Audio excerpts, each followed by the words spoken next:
All right. Okay. We're here. Let me double check my audio, game audio, mic audio. Make sure everything is working good.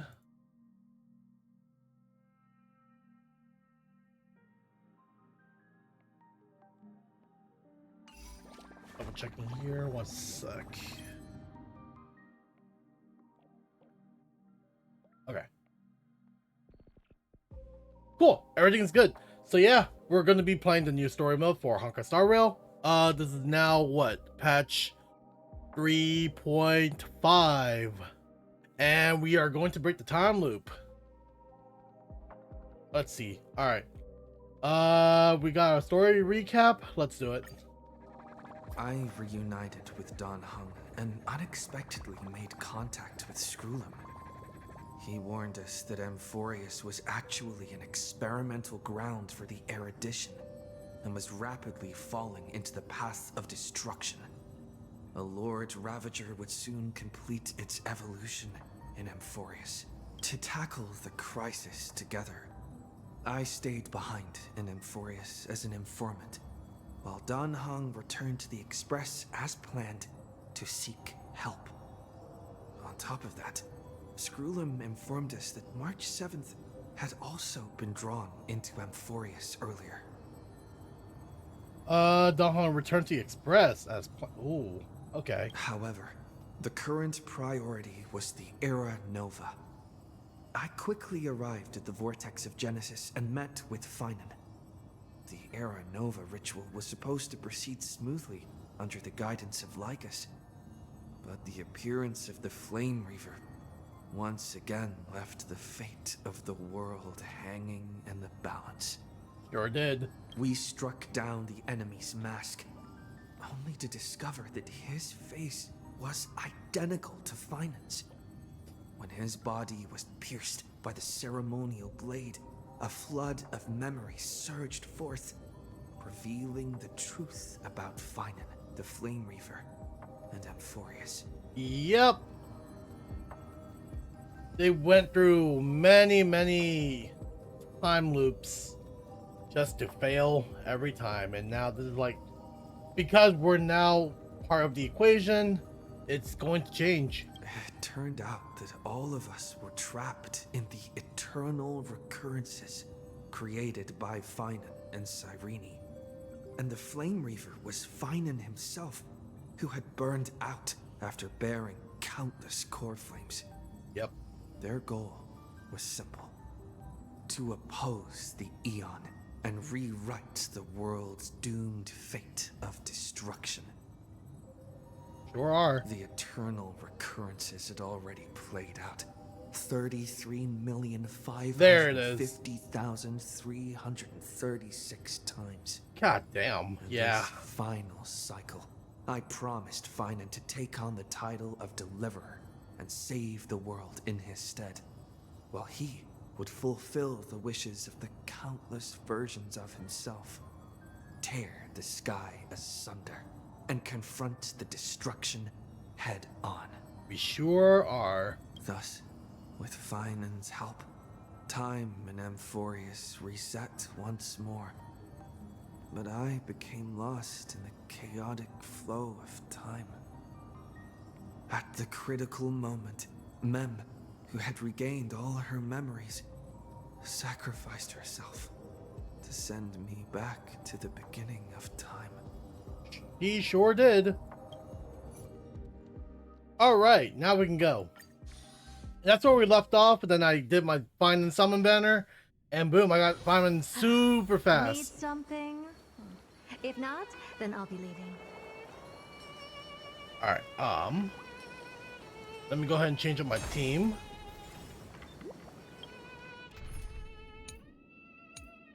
Do I want to play? I can go find it. I also have Sunday as well, so thank God.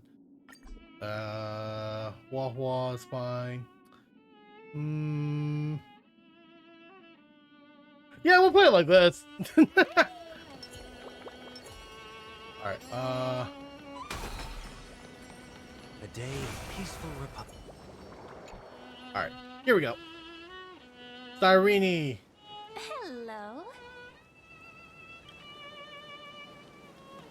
Your surprised expression is just like what the memories recorded. Are you Cyrene or Mem? Maybe I'm both? Just kidding. If I had to choose, then I'm probably closer to the latter. It's pretty unbelievable for me, too. It's like I had a long, long dream. Cyrene's memories and Mem's memories, they're all tangled together. But when I woke up, there were only broken fragments left. I can't remember what happened in those 30 million cycles, but I remember what you did for this world. Like, didn't you wish for me to turn into a pretty girl back at the Grove? Oh my god. Let me see here. Then is this my wish coming true? You remember that? Please remember something good next time. Wait, I didn't pick that option. Alright, then my wish coming true?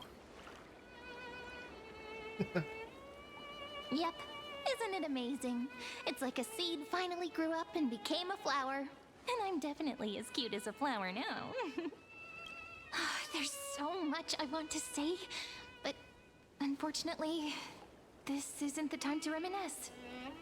Yep. Seeing that you The know, memories of what's the previous plan? swing chase still intact? We've returned to this place at the beginning of time, so we can carry out our promise to Finan. Yep. The descent of Iron Tomb may be looming over the horizon, but we still have a chance to change everything. So what's the plan? Ide Silicii is so quiet. In Cyrene's memories, she always sits alone by the lake, gently swaying on the swing, like she's waiting for someone. Who's she waiting for? It was the same for Finan. Yes, Finan too embarked on his journey because of this view. He then walked alone for more than 30 million cycles. Thankfully, you arrived during his long wait, friend. Is that also why Cyrene did what she did? It sounds weird, doesn't it? It's something that happened to me, but I'm talking as if I'm an observer. But that's just what those memories are like. Vague and unclear, as if encased in thick ice. The only things I remember are the days I spent with you. Emphorius will fall into an ending of destruction after the next Era Nova. But those stories went out of fashion ages ago. In a proper romantic epic, the hero's supposed to foil the villain's plot, right? In a cliche sense, yes. Lycus is the primary culprit behind everything. That's right. He's the mastermind who's trying to control everything. How unforgivable. But I still feel a bit anxious. Lycus chose to walk into the spotlight and reveal everything, which means he still thinks the current situation is under his control. Maybe he still has an ace up his sleeve. Think about it. Even the name Lycurgus is a fake one. We have no idea who or what he really is. Which means it's probably time to borrow that treasure you're carrying, friend. Which one? Time to call Scrotum with the chronocognitive anchor. Yep, that Intellitron friend did say, when required, it can also serve as a bridge for communications between the internal and external world. That's really cool. Ide Silicii is a little village enclosed by time. We might be able to contact the outside world from here. Why don't we give it a try? We should at least tell our friends from beyond the sky that you're still in one piece. True. Firstly, we need to find a well-hidden spot. Very true. Alright.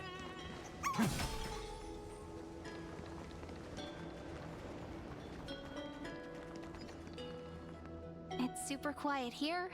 Sounds can't get in or out. Back in Cyrene's memories, this room was her secret base. No one noticed her practicing Orynyx's prayer here, or trying to speak with the gods in secret. But today's different, isn't it? We aren't trying to contact unreachable gods, but humans from other worlds. Real people. I'm prepared to witness that miracle, friend. The way Cyrene talks is so similar to Mem. I have so many questions. I'm also worried about how Dan Heng and March 7th are doing. I saw the Here's leak, so hoping the I'm also chronocognitive saving up my anchor stuff can still for them. function normally, because I really need answers.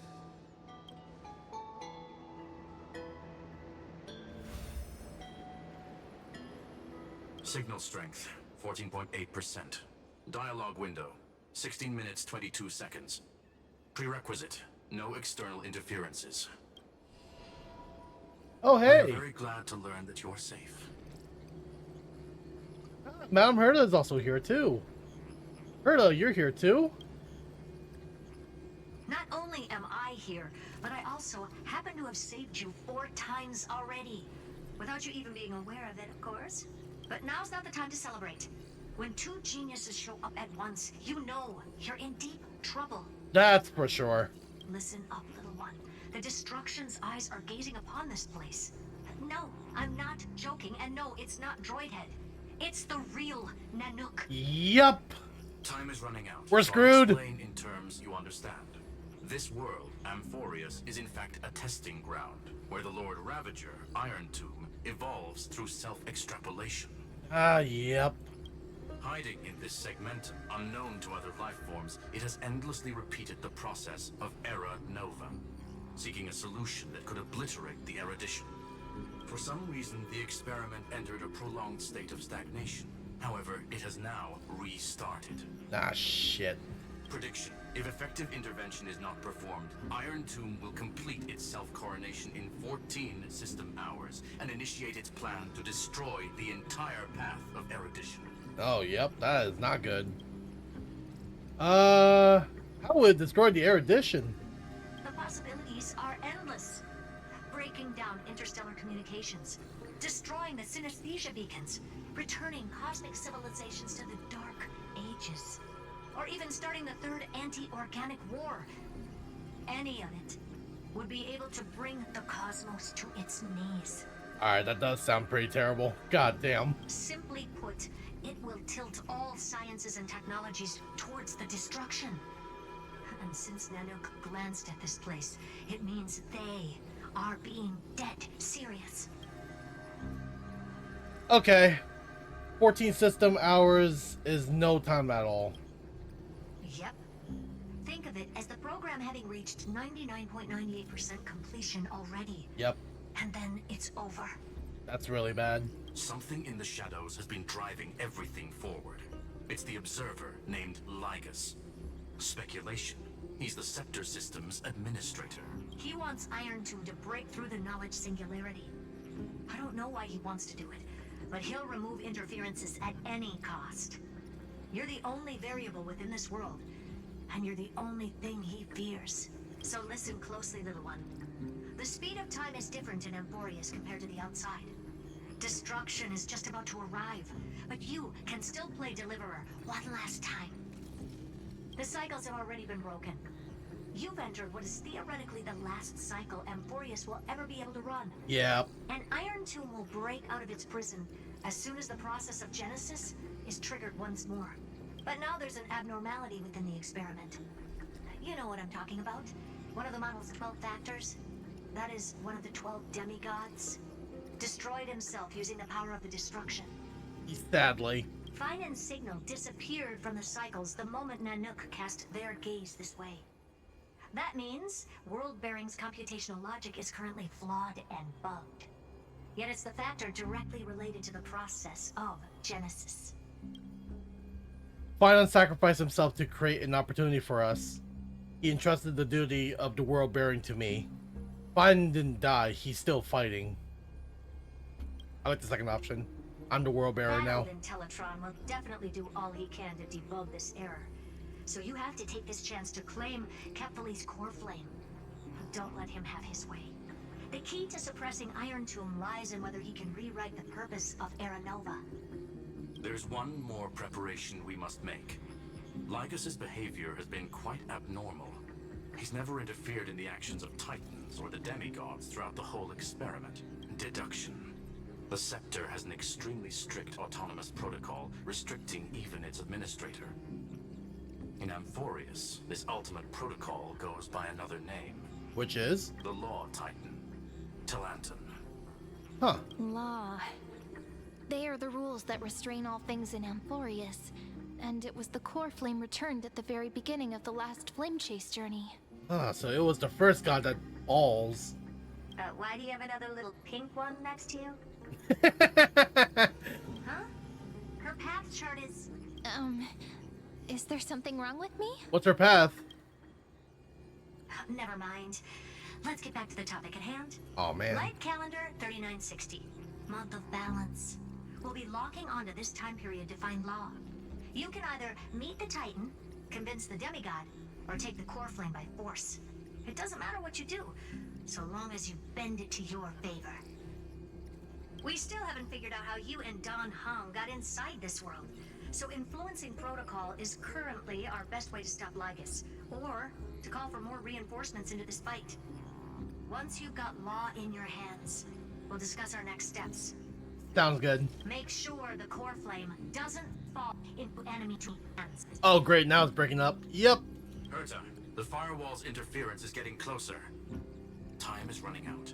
Please ask any questions you still have as soon as possible. Alright. How's the Express crew doing? Iron Tomb can't affect the real world just yet. Don't worry. Himiko and the others are more concerned about your well-being than their own. Okay, where is Dong Hung? Mr. Don Hung did not enter the new world with you at the end of the last cycle. Oh, good. Known. The flow of time inside and outside Amphorius is not identical. 1,000 years in this world may only be a fleeting second outside of it. Conclusion. He is on his way back to the Express. Oh, that's very good. Oh, man, my boy. Alright, how about March 7th? Miss March's situation is rather complicated. Madame Herta and I can detect her signal, but cannot ascertain her location. What we can be sure of is that she's still in Amphorius. Don't worry about her. She's absolutely chock full of mysteries. Even if Amphorius explodes, she'll probably float out perfectly protected in a nice thick layer of ice. Worry more about yourself instead. Well, I don't have any more questions, so let's move on. I believe in your capacities. The hands of the Trailblaze can create miracles, and will certainly be able to snuff out the flames of evil. I'm not going to give any motivational speeches. I just hope you bring good news the next time we meet, little one. Alright. No, not little one. Deliverer. Oh, man. Madame Herta just... that played out really well for Madame Herta. I like her. Those two geniuses certainly have memorable personalities. What do you think about them? It feels weird. This all feels really familiar. Some of that conversation feels like it's about things I once knew, but then forgot. Maybe it's because of Mem? After all, Mem's a memo sprite born out of your thoughts, friend. Maybe our memories somehow got tangled up together. Never mind. Let's focus on something more important with what little time we have. Just treat me as an ordinary girl with secrets, okay? Alright. Light calendar 3960. I remember that Talanton had already fallen by then, and the Chrysos heir who inherited that core flame is named Saridra. That's what's recorded in history, and the period we'll be heading to. We'll need to find Law and stop Lygus. Okay. Saridra is the Purina of Honkai Star World. Has to be. So, we've at least got a solid direction, right? Can you give me a little bit of time before we go? I want to pack some stuff. There's so much more I need to take care of in this form, and I'm still getting used to it. A relaxed scene like this probably no longer exists in the outside world.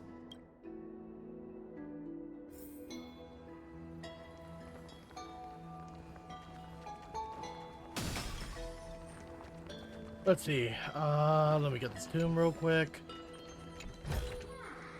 Is this also a blessing of the Trailblades? You know, I completely forgot. I haven't even fully explored the entire map. So This there's is important, and that's also important. It's not gonna fit into my bag. girl.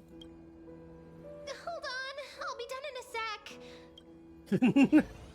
Alright. Got it. But yeah, because that really just in case though, if I don't have her on time or anything like that, and if I were to lose 50-50, I might as well just hold on till next patch, because I saw the new forms for Donghong and Evernight. So I'll definitely be holding on to them if I fail to get her. Either way.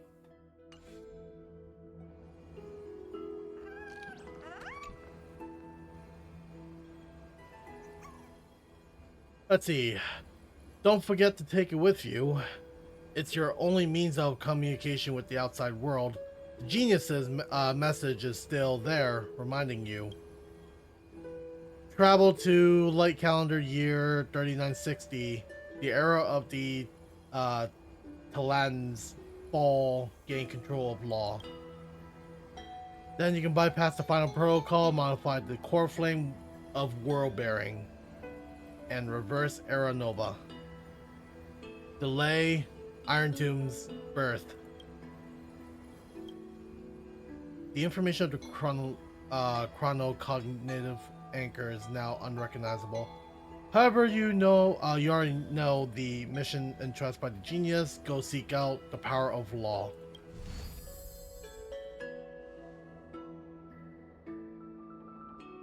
Should I head to the attic to wait for Cyrene?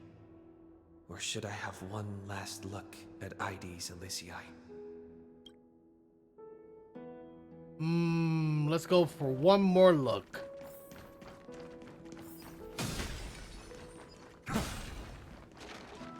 Take this too. Ah. No! Give that back!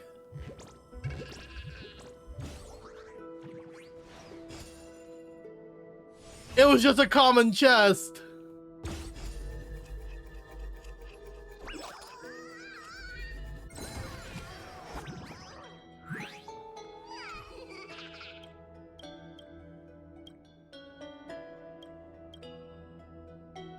Yeah, I don't care. Just give me my treasure back. I've praised it all. No thanks. Is this also a blessing of the Trailblade? This village is where Finan's life started. After 30 million cycles and 30 million failures, his burden is now in my hands. He said I will be taking over the responsibilities of world-bearing. But what does that mean? Becoming the new Kevali? Or forging a completely new path? Sounds like I'm forging a completely new path, if anything. I believe in Destiny's plans. Destiny must have brought me here for a purpose. This isn't a coincidence, but an eventuality created after 30 million quantitative changes. There's nothing to fear. I'm destined to play the most important role in this final battle. I've already beaten another Lord Ravager, after all. Thinking hard over there? I finished packing. I decided to just bring these few things in the end. See? There's a journal, a quill pen, and the ceremonial blade of the Priests of Time. Oh, It hey! calms me down for some reason. Huh. That looks like one of the weapons that the Flame Ravager was holding. The scent of the black tide is now calm. Finan must still be fighting them in some way. Oh, This will be Amphorius's final flame chase journey. But it won't be the end of us. It'll be the beginning, friend. Are you ready to become a hero? I still don't know how I should act around you. I still don't get it. Why must it be me? Let's go save everyone. Stand with me and let's become heroes. Ooh, I like that one. I still don't know how I should act around you. Just treat me like any other friend you have. We share a common goal and common enemies. And we may also share a common future. A future that has never emerged in any other cycles before. I believe in you, friend. If you still can't get used to He it, winked. just call me Mem like you did before. Just kidding. Girl. Not you winking at me too. Alright, in that case, stand with me and let's become heroes. Stand with me? That does sound very nice. Why don't we take everyone with us? I believe in you, friend. We'll never be alone, no matter what awaits us. In other words, since you've already saved so many worlds, friend, you should be used to being called a hero by now. Maybe you can tell me those stories as we travel. That way they can become our shared memories too. That doesn't sound too bad. Let's trailblaze onward like before and create a future that's worth being remembered.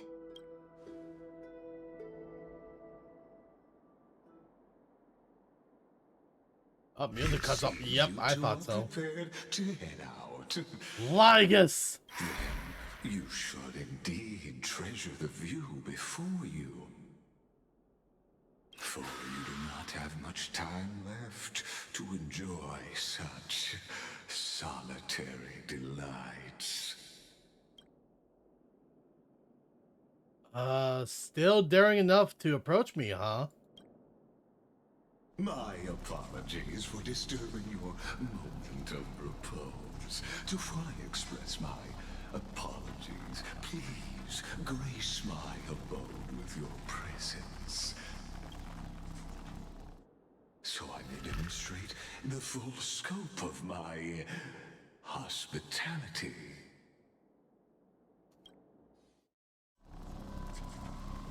Bring it on, coward! Whoa. Whoa! What is this place? That's a lot of TVs.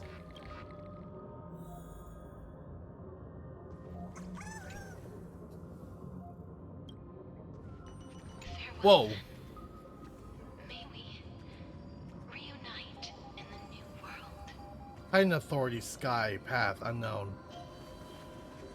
Castris. Titan Authority, Death, Path, Unknown. All shall bid farewell to one, Hyacinth. and that person alone will witness the miracle.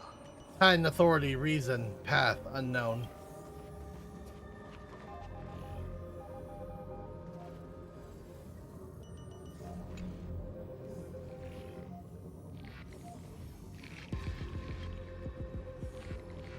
The light of the Dawn device never fades. Kephalie's protection has no end.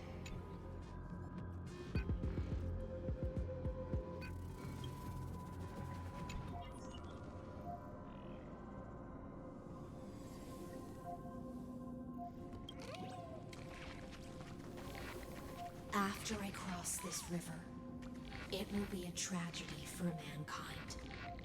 But if I do not cross, then it will be the end of me.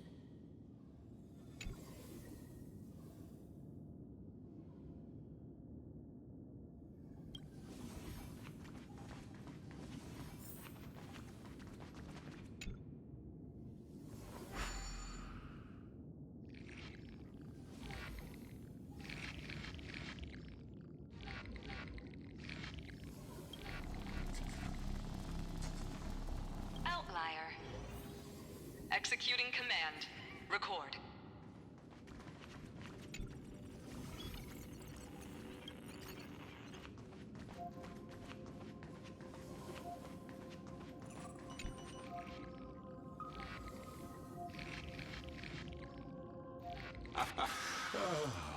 Did that startle you?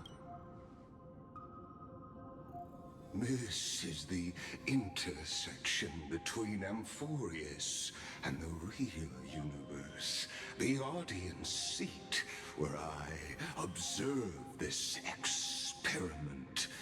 You can also call this location the Exo. What you see is the true form of the eternal land and the 12 demigods after they've shed their disguise of legends. Doesn't it look marvelous? Amphorius is like a microcosm of the cosmos.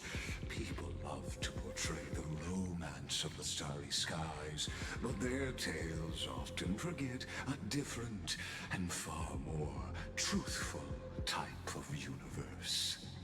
The moment ancient Antikytherians sketched geometric shapes on the sandy beach and recorded the first numerals and symbols on parchment, the universe turned into a silent equation flowing under the pen of these relentless decoders. Erudition. It was once the mother tongue of the creator, the pen of divinity, and the first lyrical verse ever written by free will.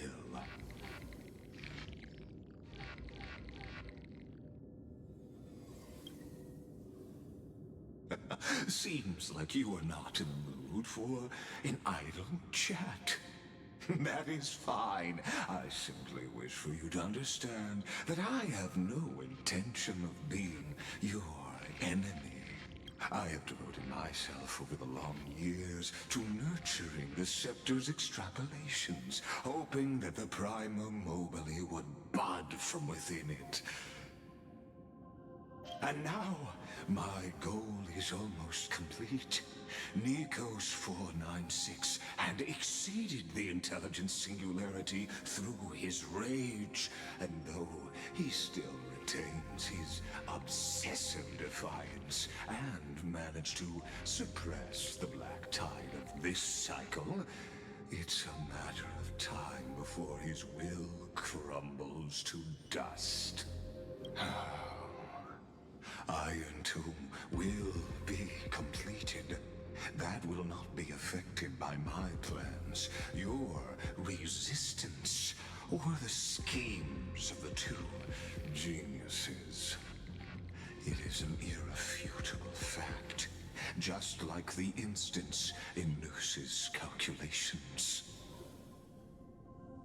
In other words, as long as you are willing to stop interfering and let the final Era Nova carry out its natural course, I'll guarantee the safety of all nameless and ensure you return unscathed.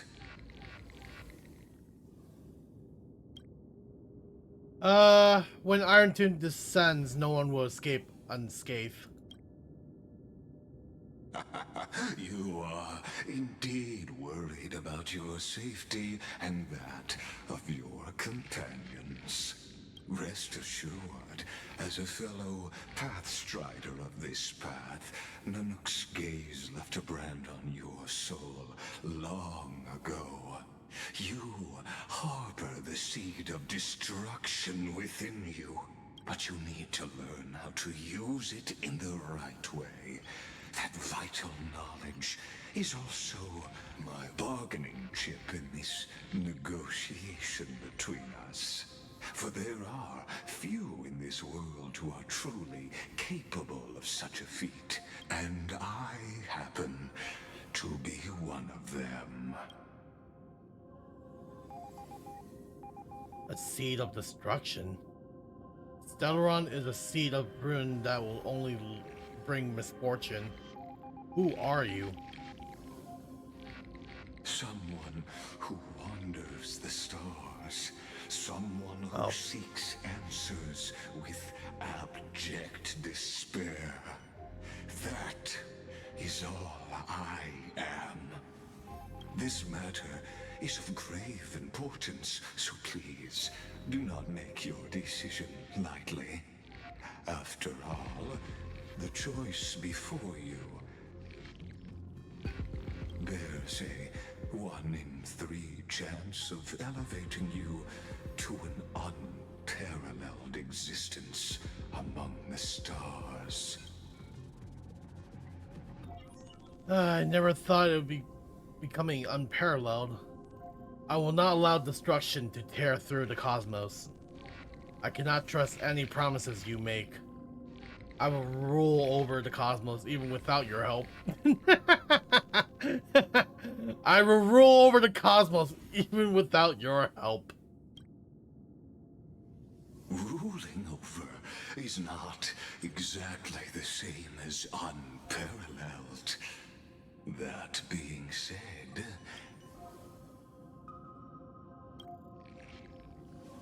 I now see the full scope of the determination in your words. You may now continue your travels. What kind of tricks are you pulling? I'll defeat you right here and now. So why did you drag me here? I'll defeat you right here now. No. So why did you drag me here? It seems you haven't realized something about this place. The exomyth is the erudition's domain. You cannot physically interact with me in any way in this place, and vice versa. As negotiations have broken down, there's no more need for us to remain in the audience's seat. Let's return to the theater called Amphorius, where you will meet me once again. Of course, this meeting was not without merit. Your presence has inscribed a new footnote in the exomyth. As for its purpose, allow me to reveal it to you in detail the next time we meet.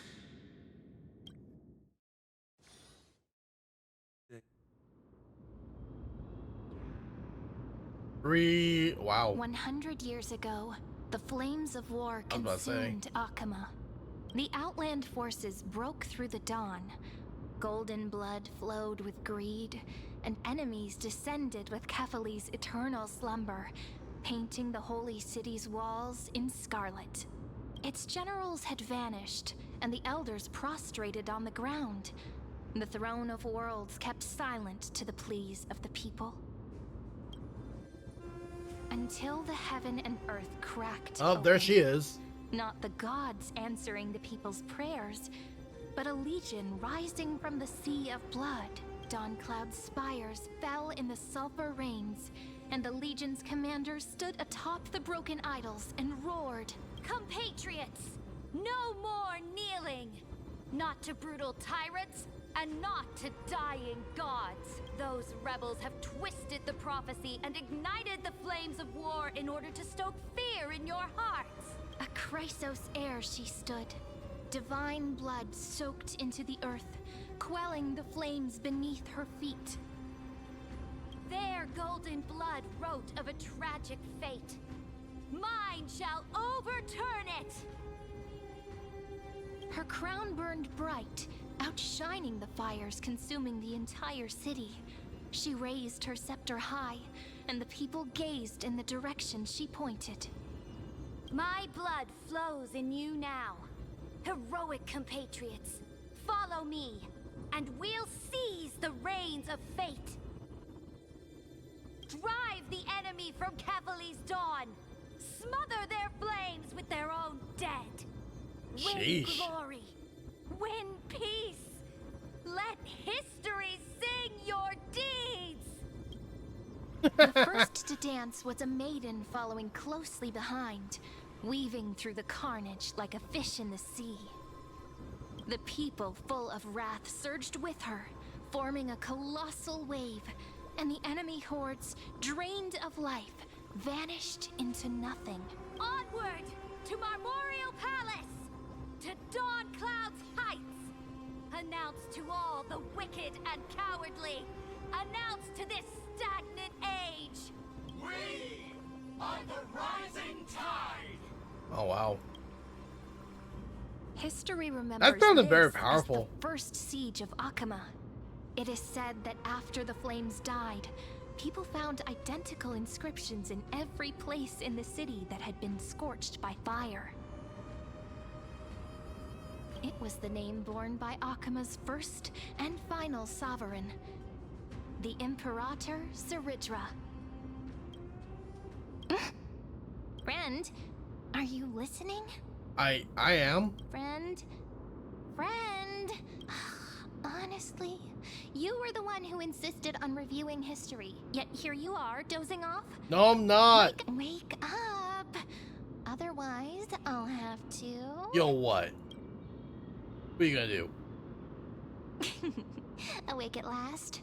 I guess I won't have to use my wake-up magic on you then. What are you gonna do? I'm curious.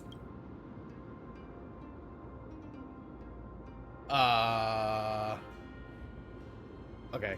I was meditating. Fine, as you say, just meditating. We've arrived. A familiar place. The Temple of the Three Fates. If everything went according to plan, it should be shortly after Talantin's fall, and also the end of the first Flame Chase journey. The end? Are we late? The Law Demigod waits. Indeed. The first Flame Chase ended with the trial of Law. We must find the demigod and gain her trust before the core flame is restored. It'll be tricky, so let's pick up our pace. To Akama first. We can learn more from the crowds there. Tyrant! You and your butchers are not welcome here. Get out! Oh my, what was that? Hold your tongue. Conspiring with criminals and plotting rebellion are crimes punishable by death. There are multiple voices, and things seem tense. Let's not get caught up in any trouble. Yeah, let's not. Why don't we find a place to hide and observe from the shadows? I can get down with that.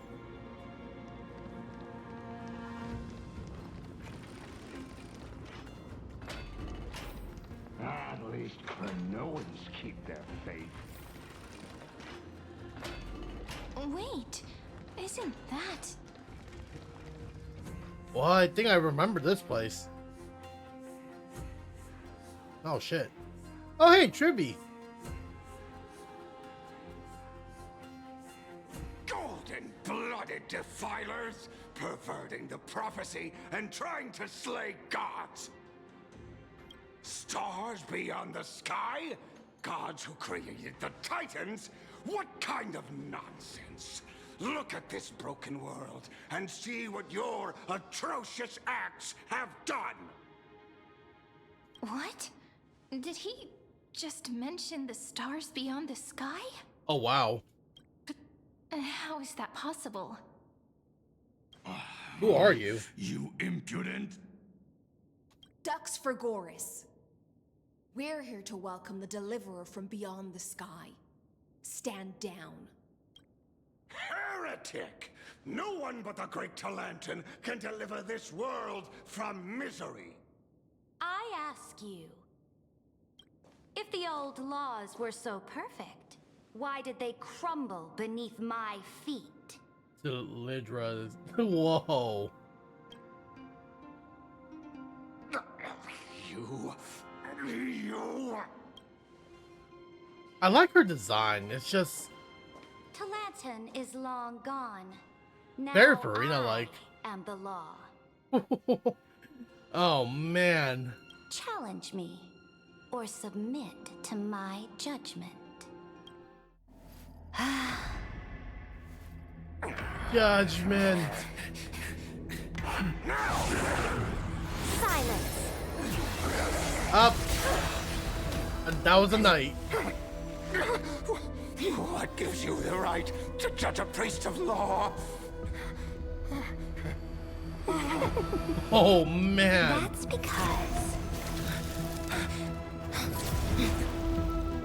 I came. I saw. That was the queen piece. I conquered.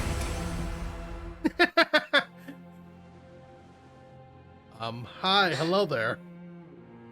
Dux Vergoris, take the ashes of this man and scatter them in the temple among the crowds. Tell them that the High Priest attempted to take away the rights granted to the people by the Imperator.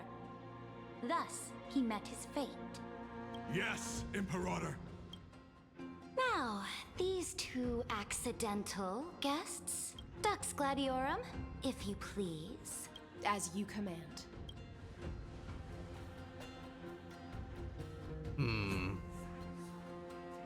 Let's see. Typical start. Should have expected it.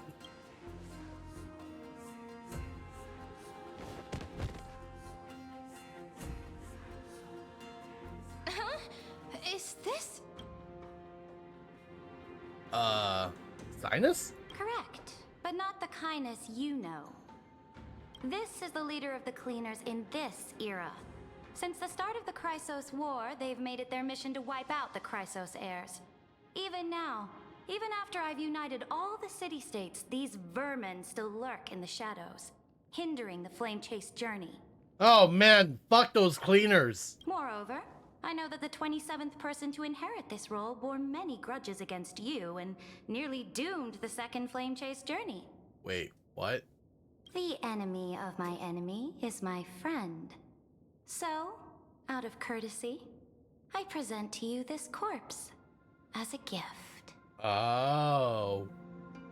So you know us. Quite the generous gift. Careful. Let's wait and see what happens. She's probably trying to scare us.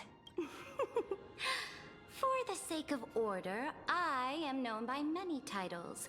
Flamebearer who ends wars, Tyrant of Dawncloud, Empress of the Holy City, and Imperator of the Flame Chase. But in light of your unique identities, I'll allow you to address me by my real name, Saridra. On behalf of my people and this land, greetings, Deliverer. Right. If I may, how do you know his identity? As the little hostage prophesized, the Deliverer shall come from the future beyond the sky. Hi, Tribby. Gray hair, golden eyes, skilled in wielding a mace. They would arrive in Yanisopolis on this day. There's no mistake. So Tribby foresaw our arrival. This completely diverged from history. The prophecy mentioned beyond the skies? Your orders, Imperator. We return triumphant. Send an urgent message to all delegates. The meeting of the Flame Chase Alliance will convene early. As for you two, Akima knows what you seek. We'll confer in the Holy City. Doubtless you have many questions, but save them for later. Please follow us. Very well. This is not what I expected at all. Yeah, no, they sure got me too. The demigod we needed to find was just waiting for us. And she knows of things beyond the sky. Even eons. How could this be so different from the previous 30 million Amphorius cycles? Who altered history? I'm very curious too. Maybe more 7 of Dong Hong. I don't know. I wish. But other possibilities remain. The currents of time have become twisted. Regardless of who caused this, that Imperator came prepared. We're the ones at a disadvantage now. We might as well dance their dance. Let's go with them to the Holy City. We've received the Imperator's favor because of your unique background. As a result, the people of Akima will certainly respect you more. Just put that to good use and add a bit of your experience and charm. Should be easier than last time, right? If we figure out what happened in this cycle, we'll be able to turn things back in our favor. I sure hope so. And the old flame chase companions await in the holy city. Exactly.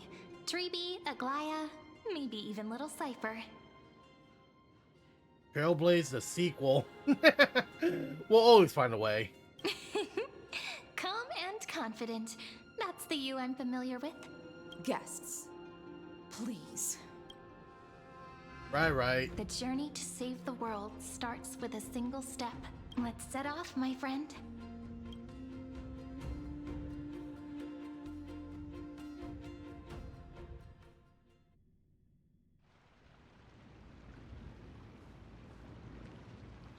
Hail to the Imperator!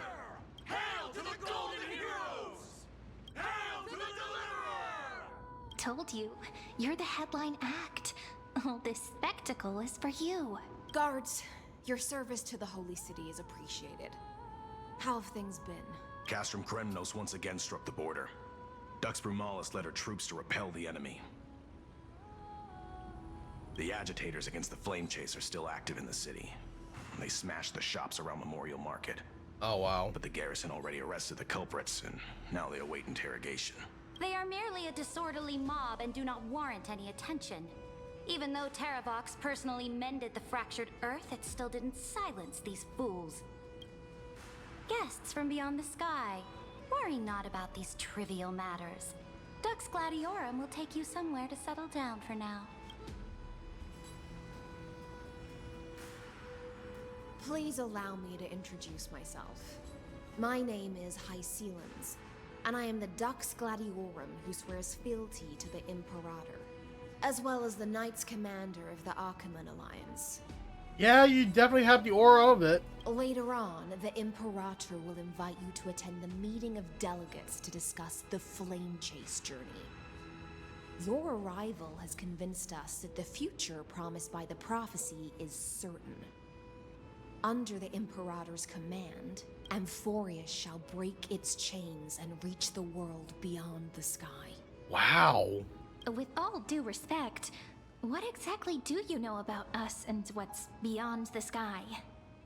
As a humble subject, I cannot freely express my own views to you. Please forgive me. I knew it wouldn't be that easy. Time waits for no one. Please come with me and rest now before the meeting later. It's like they know the spoilers, under but... the Imperator's rule is no longer in the shadow of war. Indeed. Dawncloud stands as the hero's residence. The Imperator put much thought into its design, in order for it to serve as a sanctuary from the burdens of battle. Please experience its marvels firsthand, heroes.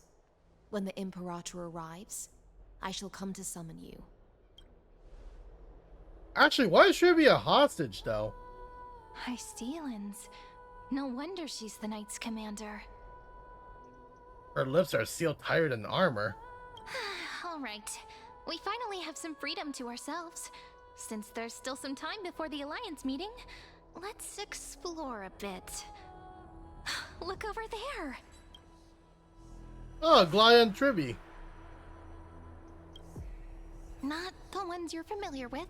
True. But the hearts of heroes stay the same in every cycle, never changing. I guess I'll be approaching them? Yeah. Aggie, you're still so listless today.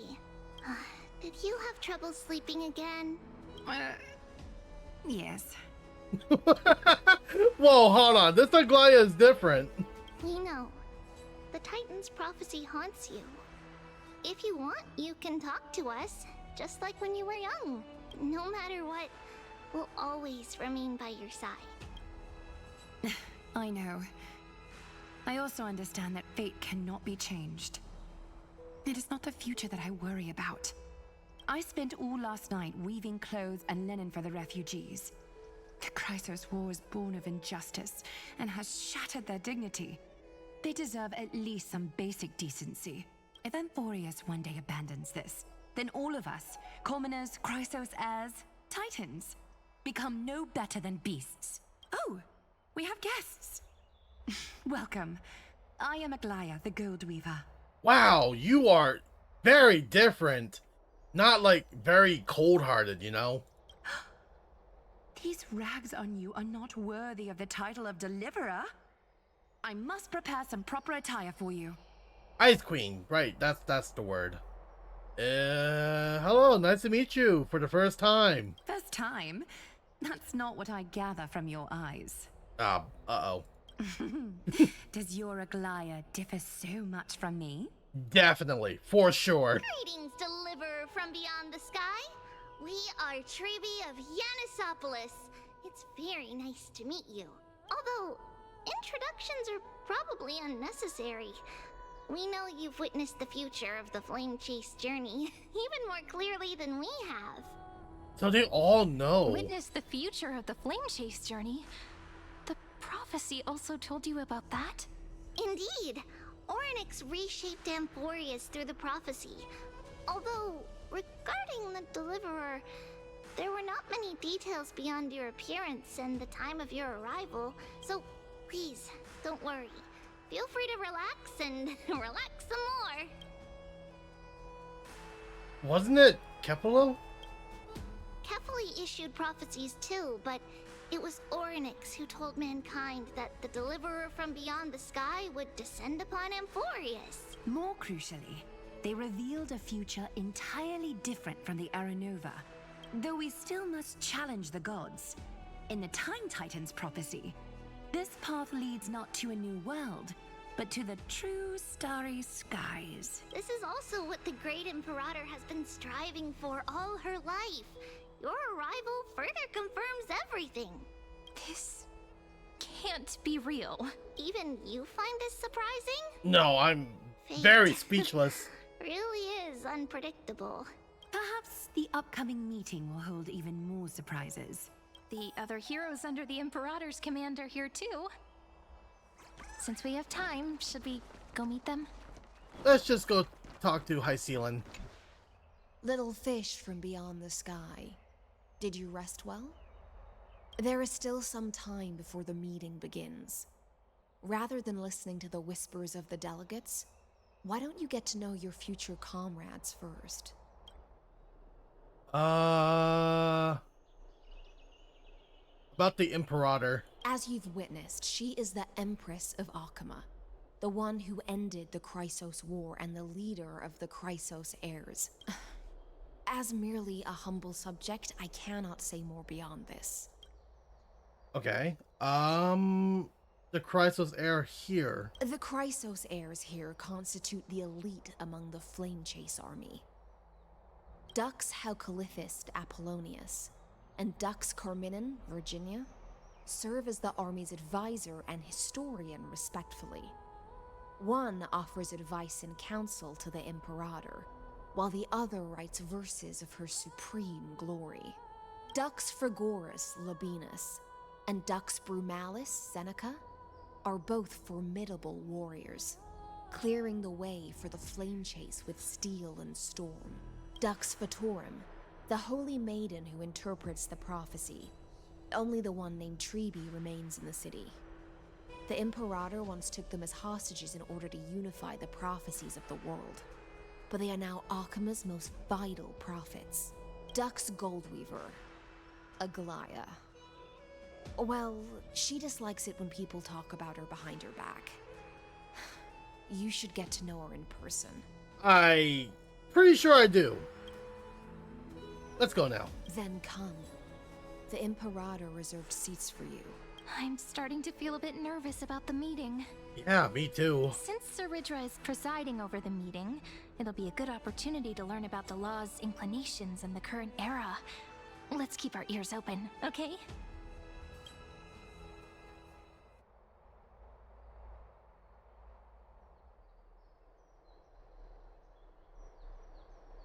Oh, here we are. Good sir from Paphos, what do you think the Imperator is planning calling this meeting so early?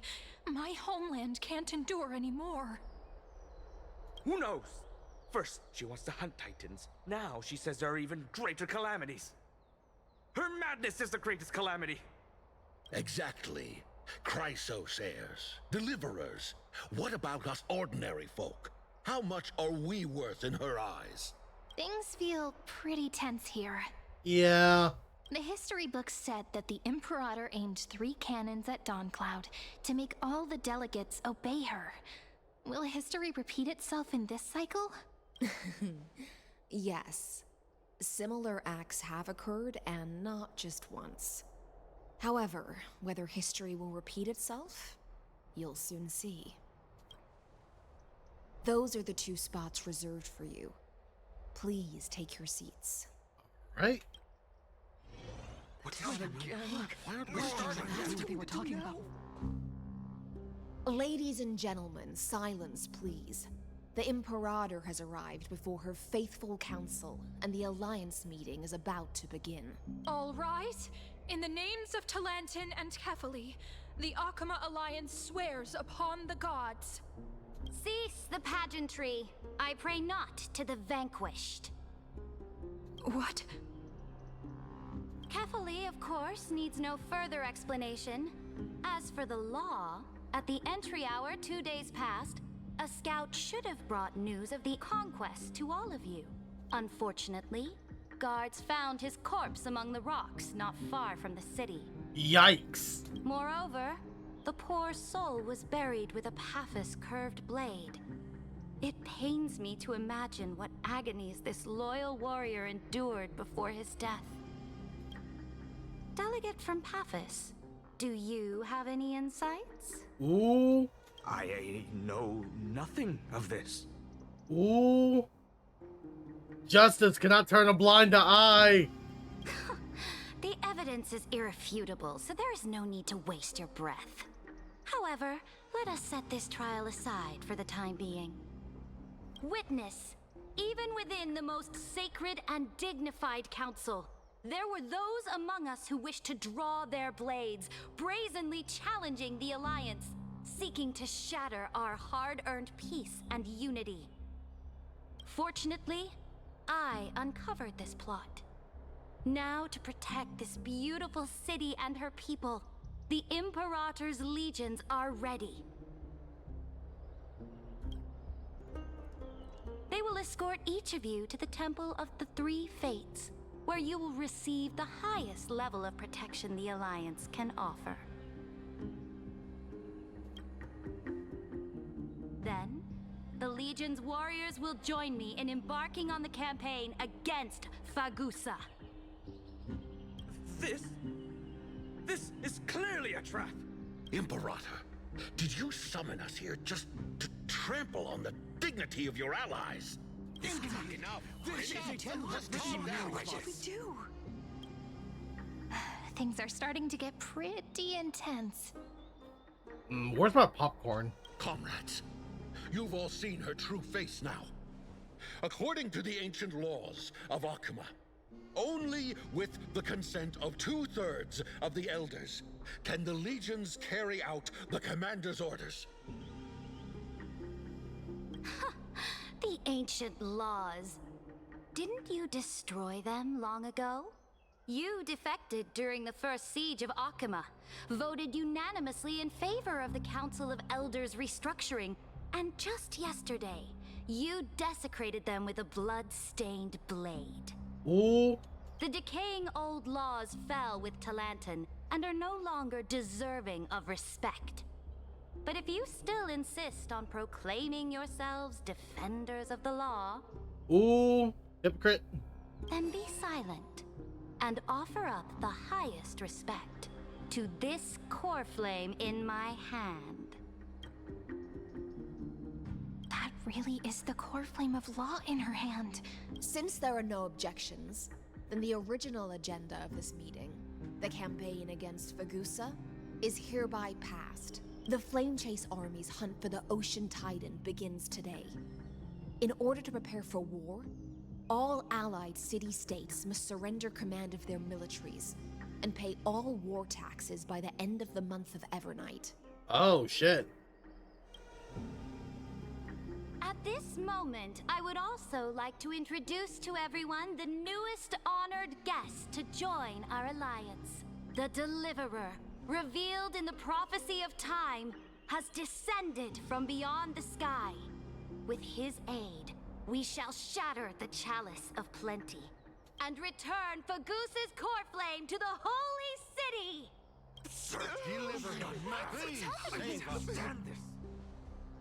Absurd. Simply absurd. A deliverer from beyond the sky. This is just like that prophecy about slaying gods. It's a lie you've used to grow your power. Ladon has already sacrificed countless soldiers. And now you want me to send even more of my brothers and sisters to be used and discarded by a tyrant? Whatever, man. Are there any other objections? Then I bid you all farewell. Meeting adjourned. Deliverer, please wait. All right. I still have important matters to discuss with the two of you. Damn. My Stellar Jade might be in danger, guys. Alright, Cyrudra, what you got? I apologize for that farce of a meeting. It must be tiring dealing with so many people every day, Great Imperator. Tiring? You're mistaken. Moving chess pieces, placing wagers. This game of strategy adds a dash of color to our heavy fates. Much like how rule and conquest are always accompanied by sacrifice. Is the war with the Titans also part of that sacrifice? After I glimpsed the secrets of this world... No, the secrets beyond the sky. The divine authority of Amphorius no longer held any significance. Let me ask you, Deliverer. Is it true that beyond Amphorius' sky, there are magnificent deities called Eons? Magnificent is not the word. Aeons exist, that's a fact. Their powers are 1,000 times greater than Titans. Yeah, 1,000 times better than Titans. Ah, that certainly captivates my interest. Then, please tell me more. How will you use this great power to guide the people? In the future you envision, where will our flame chase journey lead? Protect the core flame and the law. Only then King Amphorius can break free from the destruction. Oh? What you require now is the power of law? Exactly. Just as the prophecy foretold, he is your deliverer from beyond the sky. And he also has reliable allies. If they can intervene in Amphorius' laws, we may have a chance to alter this world's impending fate and reverse its destined end.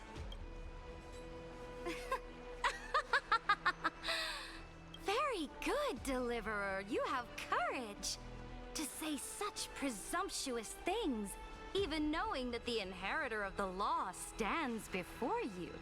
You mean... In the past, anyone who dared to covet the Imperator's divine authority would have met a gruesome end. But now we can see beyond this dying world. Yeah, that's for sure.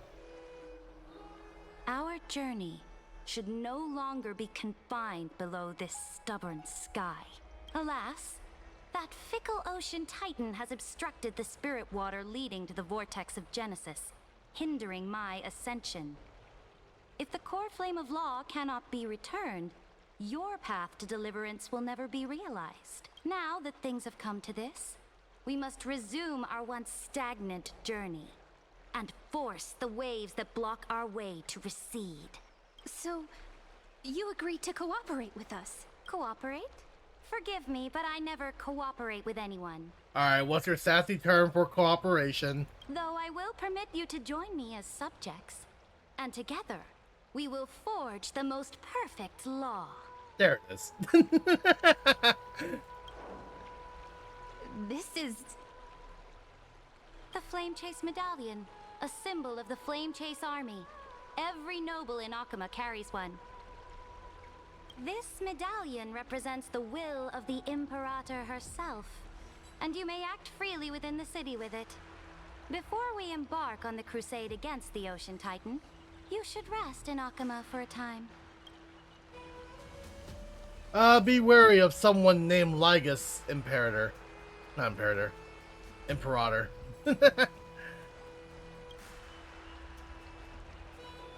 Oh? Your advice is acknowledged. From this moment on, prove yourself through your actions. As long as no boundaries are crossed, I fully respect the choices of my subjects. May your journey reach that sky full of stars, great Imperator. Your attendant certainly knows how to curry favor. Go now. Take a bath first. You two... reek of seawater. What? What'd she say? What'd she call me? I don't smell. I stink.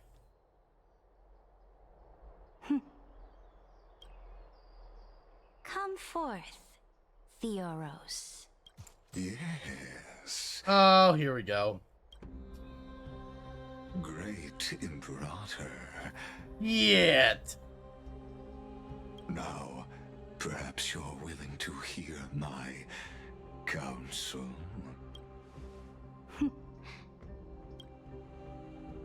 Those two arrived just as Oryx described, and just as you said, they showed a thirst for law. Manipulation, god damn it. At least this proves that my judgment was right. Sparing your life was the correct decision. This can't be good already.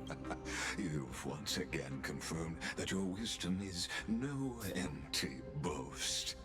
Now another choice lies before you. With whom shall you ally to tip the scales of law? Me? Or that deliverer? Oh man, this is so bad right now. Remind me again, Antikytheron. What kind of future do these two paths lead to in your view? I shall tell you.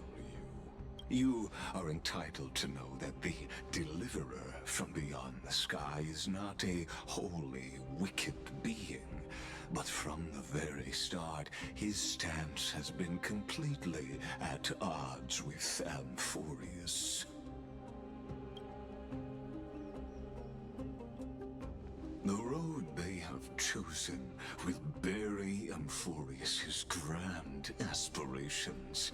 This world which follows the path of destruction will inevitably stray far from the glory it was meant to enjoy. Bro, this guy came in here spoiling it, but like he's also twisting the stories, making us the bad guys. That's so low.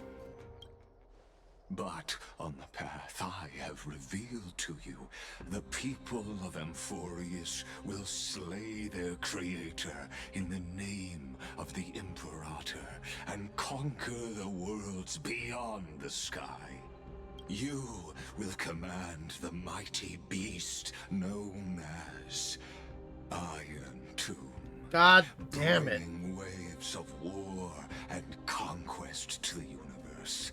Beings across the cosmos will bow before you, offering their allegiance. So, what's the price? The price is insignificant. All that is needed is for you to sacrifice that fragile, incomplete humanity to the destruction. As a Chrysos, heir of the prophecy, you have already chosen to abandon it. have you not? Off you go, Theoros. I have already made my decision. Once I ignite the core flame of law and burn away the old, outdated rules, Amphorius will embark on a journey across the stars. Ah, damn.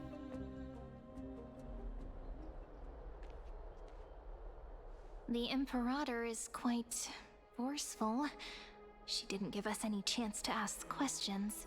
And she's clearly hiding something. What do you think? At least she's allowed us to move around freely. Her bossy way of doing things is hard to stomach.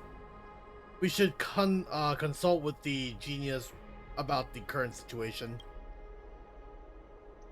Looks like we're on the same wavelength. The atmosphere in Akuma, it's so unfamiliar. And it's not just the Flame Chase Alliance talking about the world beyond the sky, but the whole city. We should also discuss our findings with our friends from beyond the sky. Then... Oh, what? Then... we should go enjoy the renowned bathing culture of the holy city and relax. Oh, someone's coming. It's the thing I've been looking forward to most on this journey. Okay, yeah. What are you talking about? Is this really the best time for remain silent? Work and rest are both important. You see, everyone agrees, right? Yeah, for sure. Oh, man. So someone's watching. Can't let our guard down for a second. Let's use taking a bath as an excuse to find a quiet corner to update Madame Herta and Screwlum on our progress. Yeah, for sure. We can also check out what's happening in the city. Since the outcome of the meeting was just announced, people must be gossiping. We can kill 3 birds with 1 stone. Let's go. Yep. Okay, this way. This is still the same land, right? Not from the looks of it. Oh, so many people! The holy city is so lively. Oh yeah, very lively. There's more of them. Hear? At the Alliance meeting, the delegate from Leyden stormed out in anger. As expected, the Imperator is always hiding things from everyone. When has it not caused a ruckus? Silence! That's treason! If it weren't for the great Imperator, you'd have sunk into the lake with those corrupt elders already. And you wouldn't even be alive to speak like this. Oh no. It's the Imperator's loyal dog. Let's go. We can't talk in front of this guy. Yeesh. How disappointing. Oh, I remember you. The trespassers. No, the distinguished guests of the prophecy. Wow, your attitude is very poor. I didn't get the chance to properly introduce myself. I am Labienus, the Dux Frigoris, a trusted officer of the great Imperator. I look forward to fighting alongside the Deliverer in the upcoming battles. Ugh. Another war? Ever since the Imperator took control of Akuma, we haven't had a day of peace. Idle chatter. The atmosphere is a bit tense, with rumors flying around the city. You must be troubled. My apologies. After every Alliance meeting, there are always some pests in the city who get restless. I prefer to ignore them. Pests on the ground don't affect the sky in the slightest. They just complain from the shadows that the sun's light is too harsh. Besides, the Theoros has already promised the Imperator her fate. And these clowns will eventually realize their foolishness. May I ask, who is this Theoros? Oh, you slipped. The Imperator has ordered us to keep his lordship's whereabouts a secret. Ah, so it's his lordship. Ah, you're slipping. You suck. Stop trying to get things out of me. Leave me alone. I didn't even need to try. Big and strong Dux Fragoris really can't hide anything. Oh, sorry, you're so sly. Theoros. What an ominous name. Bad news. He's been staring at us the whole time. Let's move to another place for now. We don't know how much Saridra has concealed from us. In the worst case scenario, we may have to face more than one enemy. Stop trying to get things out of me. Leave me alone. We may have to face more than one enemy.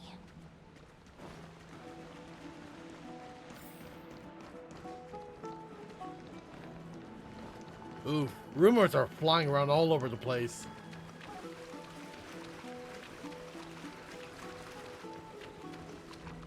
Ridiculous! Alliance meeting? More like a cage where creatures with golden blood claw at each other. And Flamebearer who ends wars?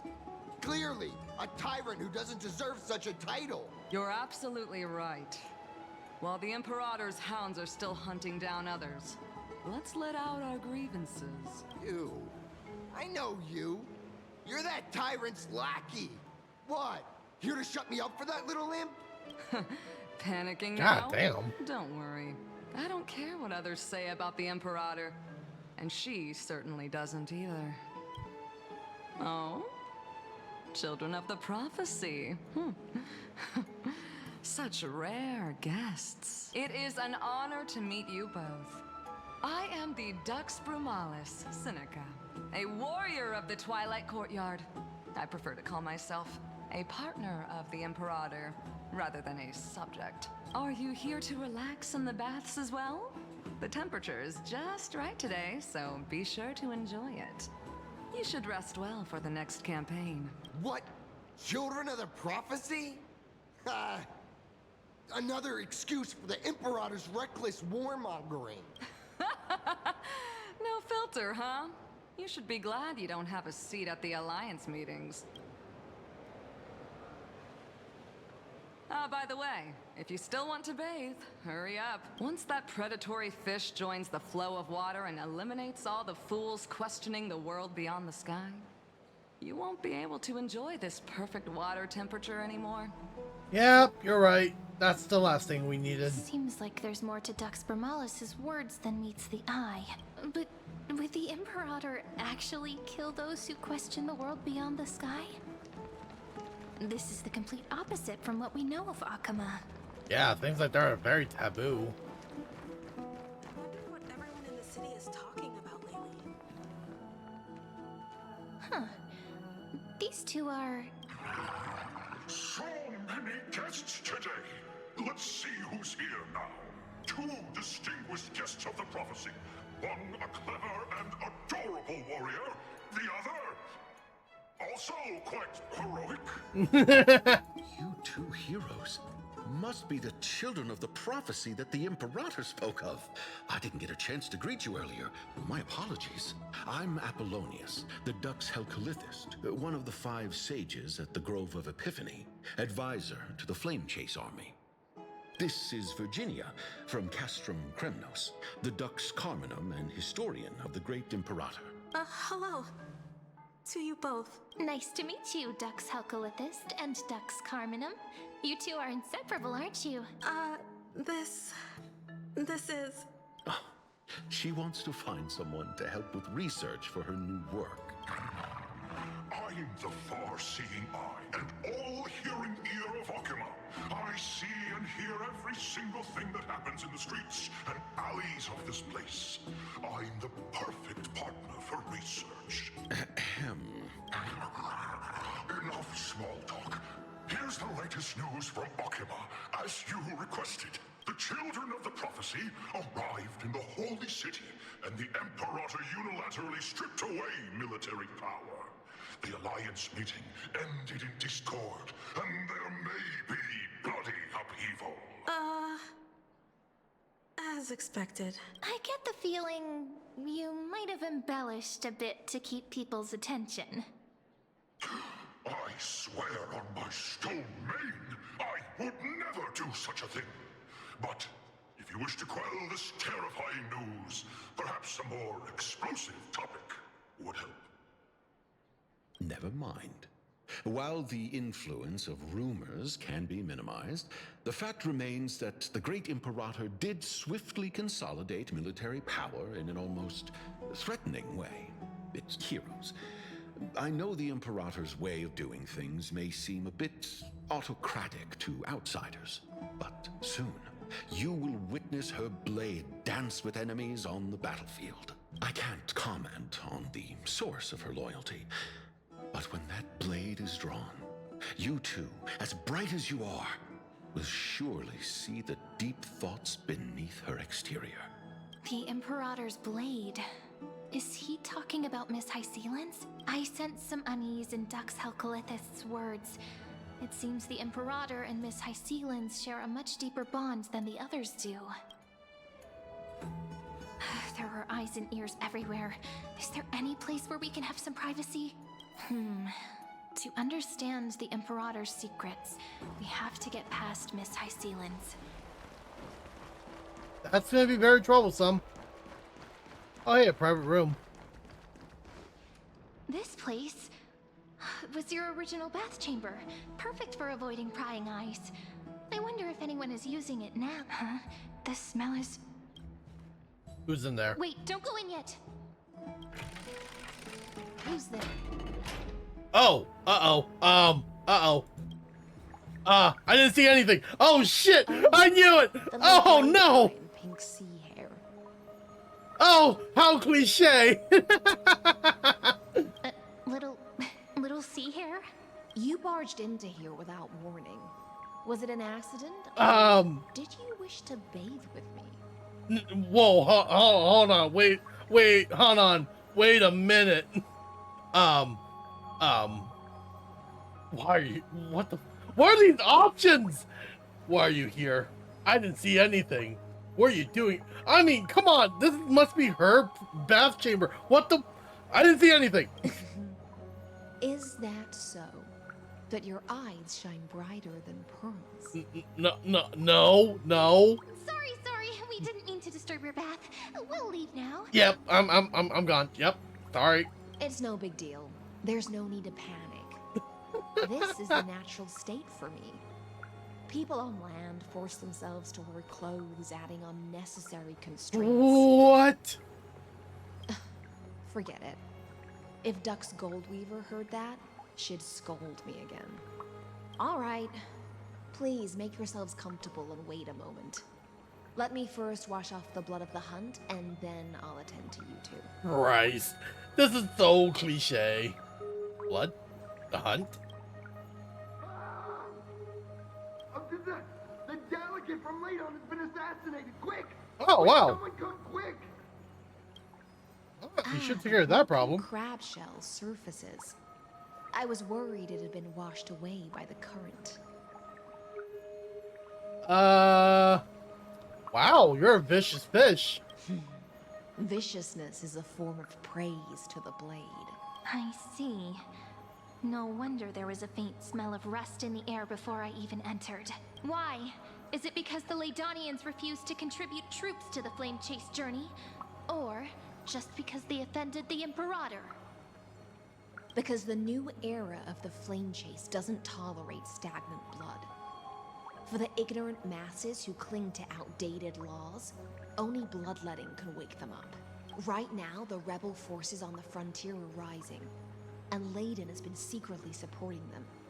They loudly chant the slogan, "Return to the Era Chrysia," unwilling to relinquish military power. They're just building momentum for the rebellion. Fair enough. Thinking is a right given to citizens by the Imperator. I won't interfere with your thoughts. As long as you don't try to reverse the current of the times, you and I will both be free. But, Miss Hysealan's, I can't even hear the slightest hint of joy in your words. Because I've already tasted ultimate freedom. Long, long ago, I lived in the sea. In that lightless abyss, far beyond civilization's reach, the great fish consumed the small. And when the great fish perished, their bodies became sustenance for the newborn, nourishing the whole ocean. This is the tide that carries civilization forward. Anyone may be devoured, or meet the fate of inevitable decay. Are you suggesting that ultimate freedom is in fact the cruelest fate for life? I only mean that if life wishes to preserve its dignity, it must first be bound by the law. There's no need for me to say more, Little Sea Hare. We're of one mind. Whether the Imperator's law can guide the schools of fish and lead us to a truly free ocean, let us wait and see. But for now, let's pause this heart-to-heart. Another fish has come, following the scent of blood. Oh, yeah? Who would that be? Oh, Glaya. Being your subordinate is such a tragedy. I'm always having to worry about the messes you leave behind. It's simply our duty to the Imperator. All ready to go in an instant. Miss Hycelens, you truly are impossible to predict. Yet you, a golden trout who's always busy all day, suddenly have the time to visit me? Do you think I wanted to come? I suggest you burn some more of the incense offered by our allies, lest my creations be tainted by the reek of fish. I'm only here on the Imperator's behalf to remind you to prepare for the banquet. Fine. But I must retort. What you call the reek of fish, to me, is the unique fragrance of the sea. I mean, it smells like tilapia down there. I mean, just saying. Good Christ. Besides, if my fine clothes get stained, won't you just gift me new ones? I won't. They seem pretty close. You sensed it too, huh? By the way, you both just mentioned a banquet. Could you elaborate on that? Oh, right, you don't know. Every time before a battle, or after a victory, the Imperator holds a grand feast for the Chrysos heirs to lift our spirits. For us warriors who swim constantly between life and death, these feasts are more worth looking forward to than victory. A banquet to prelude the hunt for the god of banquets, and honey brew as a tribute to commemorate the ancestor of honey brew. How absurd. Don't look so grim. All has been decided. Since it's a banquet for Fagusa, why not take a leaf out of the Titan's book? Live in the moment and enjoy life to the fullest. I'm not as carefree as you. That little Dolus kitten is already causing enough trouble for me. And on top of that, I still have tailoring commissions to complete. By the time the cool flame illuminates my eyes, I might not be able to focus as I used to. Glaya's eyes. Curious about these eyes? People often compare them to jewels. But I've already made my decision to ask romance for eyes that can see everything. I wonder what this world will look like when I take the divine authority. In the future, you will still be the finest weaver in the world. Is this also a prophecy from the Three Fates? It's even more accurate than a prophecy. After all, he has already witnessed it, right? Yes. You will weave the most romantic things in the world. You will forge the long stairs to Aranova. You will bathe in the gold. Okay, we're not saying that one. Oh no, no, no. No. We're not saying that. You will weave the most romantic things in the world. Become a demigod and lose your humanity. That is the only reply I've received in the countless times I've sought wisdom from the prophecy. But Destiny's fragments are like stitches. Before they're threaded into splendid garments, no one can see their true charm, can they?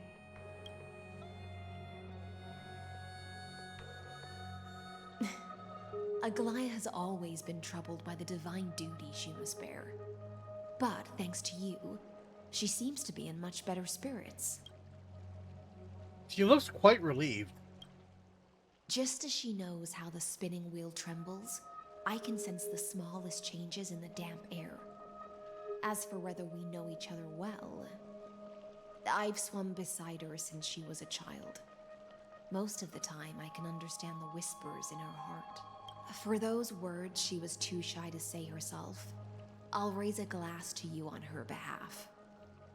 Now, I leave this bath chamber to you. Rest well and prepare yourselves. After all, every time we drink and talk could be the last celebration we have in this life. Miss High Sealance has given us the bath chamber. It seems she really does do whatever she wants. We're just her roommates. Now we don't always have to be under the Imperator's watchful eyes. This bath chamber was originally mine. I mean, yeah, it's originally mine. Or we're just her roommates. It seems that way. This also means she could return at any moment. If we're having an important discussion, we must remain vigilant. So, let's seize the opportunity and report our current progress. We don't want to keep everyone beyond the sky waiting. Alright, let's set this down. First, while that little empress with a candle stuck on her head didn't explicitly say it, she firmly rejected your request to take over the law. Fair enough. Second, Lygus is indeed in this timeline. But since he's somehow connected to that little empress, you have no way to find him. As expected. The road ahead will be long and difficult. Yeah, you're telling me this. I haven't even said anything. You already know everything. Well, that sounds about right. It's Madame Herta. Tisk tisk. The road ahead will be longer and difficult. Next time, don't steal my lines. Looks like I guessed right then. Next time it'll depend on my mood. We've made some progress here too, but nothing to get too excited about.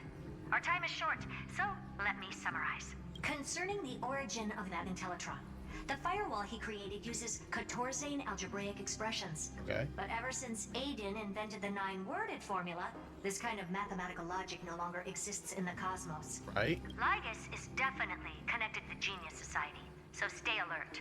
Understood, madam. Maybe he is the creation of some genius. Could he be related to the Emperor? Was he thinking, wait, what if he's the thinking until the nose? We can first exclude Droidhead themselves. They specialize in minding their own business and wouldn't intervene personally. But Screwy and I are still eliminating possibilities one by one. Currently, the most likely candidates are these few. The Lord of Silence, Acha, oh, the 2 Ruperts are also possible. But it would be too boring if it were one of them. I vote for the Lord of Silence. We also have the same suspicions for now, but further verification is needed.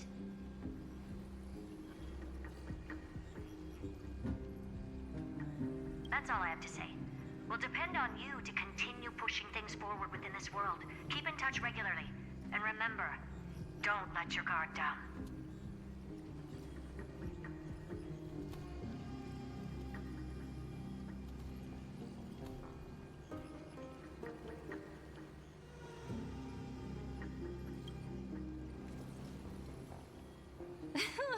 Madame Herta is a real whirlwind.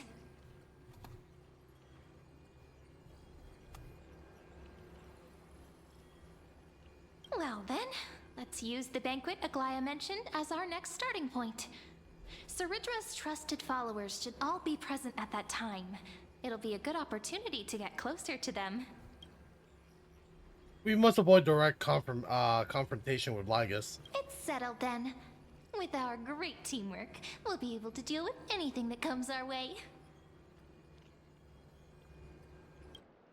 It's been a long day. We should get some rest now.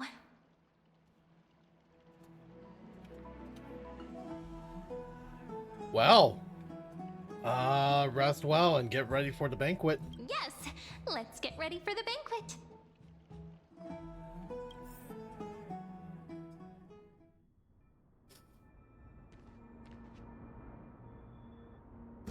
Look, the venue's right ahead.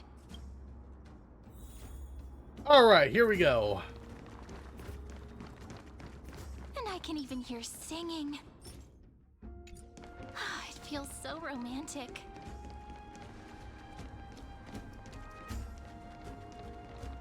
Honored guests, wait here for a moment.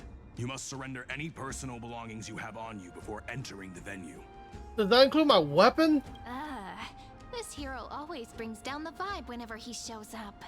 The Imperator's elevated position means she must always remain meticulous and careful. Please do as I say, guests. It would avoid any unnecessary misunderstandings. You gonna slip up any more information or what? I get that you don't want people to bring outside food into the banquet, but is it really necessary to confiscate the books and quill pens? Even a quill pen can become a deadly weapon in the right hands. I'm asking for all your items. All, Miss Cyrene. Oh, man. Your belongings will remain safe. They will be looked after appropriately by dedicated staff. Looked after appropriately? Dedicated staff? Talk about a vague choice of words. True. Oh, we might have a problem. My baseball bat. It seems like he's aiming specifically for the chronocognitive anchor. What should we do? Oh, right, that too. Crap. Let's see. Not good. This is a trap. Shoot. This is kind of tricky. Go with their plans. All right. Let's see what your gut tells you. My gut feeling, huh? Why don't we go with their plan and hand over the chronocognitive anchor to be looked after? After all, if the little Imperator is paying this much attention to you, she probably already knows all about our whispered conversation with the geniuses. I can pretty much guess what'll happen next, but that's actually gonna be our shortcut, right? All right, all right. Guests. All right, we'll listen to you. Here you go. Also, please pass on a message to the Imperator from us. She can trust my friend, anywhere, anytime. Thank you for your cooperation. The Imperator has some urgent business she needs to attend to and will arrive shortly. Why don't you head in with the other guests first and enjoy the feast? Isn't Saridra supposed to be the focus of the banquet? But she's not even here. Why is it so difficult to talk to her? Enjoy the banquet with High Ceiling. Where is she? There she is. You two have been wandering around the venue and haven't mingled with anyone. Have the attendants not taken care of you well? No, we love it here. It's just... we're a little concerned, seeing how the Imperator still hasn't arrived. Don't worry. I know what you've been waiting for.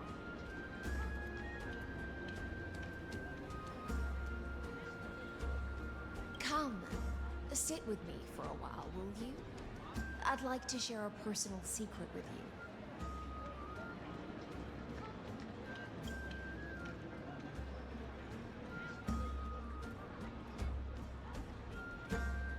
See here?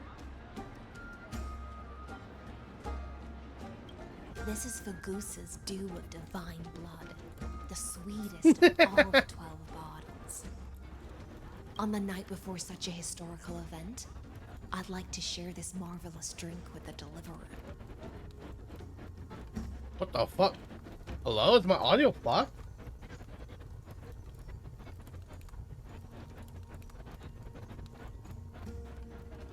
That was weird. Doesn't this count as bringing in outside food? I knew that security check was targeted at us. What's the matter, guests? Oh, we're simply overwhelmed by such an honor. Are you worried that I might have poisoned the dew? Well then, let me prove my innocence. You're gonna take a little sip? High Ceiling raises the goblet of honeydew to her lips, deliberately arching her neck so you could watch the liquid descend down her throat as she swallows. What the fuck is going on? Why do they have to word? What the? Oh my god, man. See? It's completely safe. What? Now you're gonna make me drink it like it's an indirect kiss or what? think Miss Hysealins wants to talk to us about something. Oh my god, Why don't man. we go along with her for now? Then I'll gladly accept. Great. Yeah, wonderful choice. Minors shouldn't drink. I'm not a minor though. I want a new cup for myself. Fine, I'll gladly accept. Worry not. Honeydew's not alcohol. It won't get you drunk. That's not what I'm worried about. Anime clichéness and all. On the contrary, it can make your mind even sharper. Well, the clay cup touches your lip and the blink of an eye. She is indeed the imperial blade of the Imperator and the swiftest sword master of the Amphoris. Please, have a taste. Would you like some too, little Sierra? I can drink it myself. Gurg, gurg. How is it? Sweet enough? It has a very complex taste. Calm at times, tempestuous at others. That's the taste of the ocean. It'll do you good to understand Fagusa's fickleness before we set off to face their waves. Just like how you're about to understand the secrets within this dew. Now, please turn around. Very, very quietly. Don't make a single noise. Okay.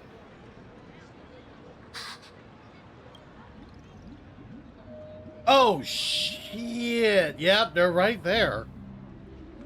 Lygus, I knew he'd be here. The Imperator. When did she...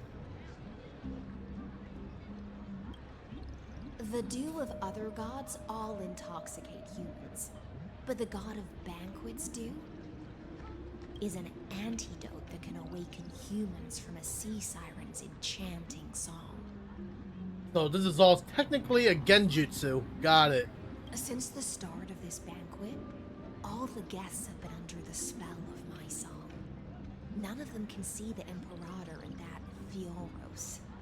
But you two, I wish for you to see the truth. Wow, you actually have a different, like, different alternatives. Is this also what the Imperator wants? This is my personal request. I can't bring myself to trust that Fioros. Alright, if that's the case, I'm with you on this. The Flame Chase army changed after he descended with Orynyx's divination and brought the prophecy of the stars to Akuma. His seductive whispers harbor something malicious within and will ensnare those of us blinded by ambition. You are the deliverers of the prophecy and know about him far more than I do. Perhaps only you can find traces of the truth from his actions and words. Then we can show the Imperator the right path forward. Oh, but isn't this acting behind her back?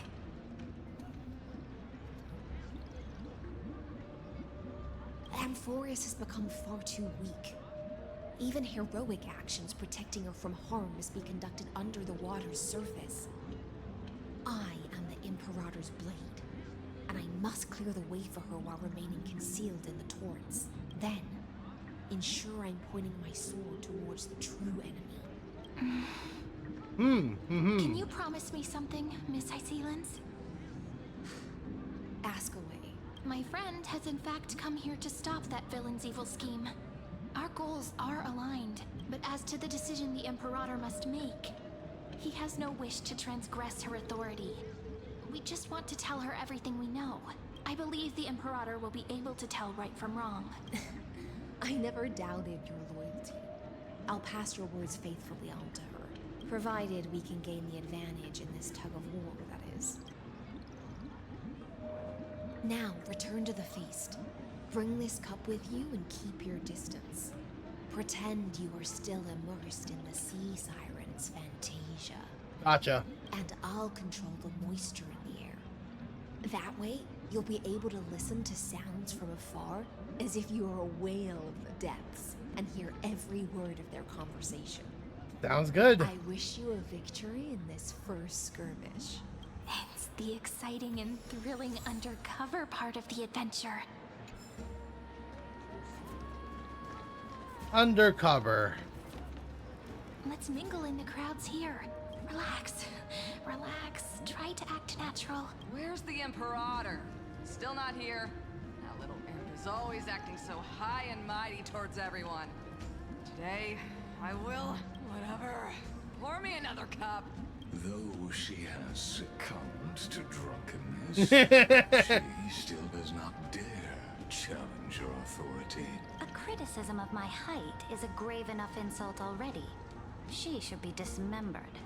Do you often test the loyalty of your subjects like this? You jest. The Imperator does not need blind loyalty. As long as one can prove they have value, I am willing to be lenient towards them. Let's cut to the chase, Theoros. If I pass the trial and grasp this world's law in my hands, what will you do then? The answer is simple. I will connect Amphorius with the stars. Don't waste my time. Be precise. Be specific. I won't ask a second time. Allow me to adjust my statement. I will correct the regulations within the old law that sealed off Amphorius and merge the black tide with the torrents of Era Nova. Then we will be able to decimate the forces beyond the sky that are trying to annihilate Highland Tomb and sound the trumpet for the endless campaign you will then embark on. But you previously said that Iron Tomb is unrivaled in power across the stars. Who would dare to annihilate it? There is a federation of warships named the Cienzo Alliance. Warlike and old-fashioned. A cult named the Genius Society. Oh my god, this guy! But steeped in abject insanity. Oh, there's also the Astral Express. A group of lawless vagrants. That so-called Deliverer is part of that last group. Those vagabonds mistakenly believe they can connect the stars through alliances instead of conquest. But history has already given them a tough lesson. There are countless other organizations besides, but when the Lord Ravager sweeps across the cosmos, they will certainly all bow before your empire of destruction.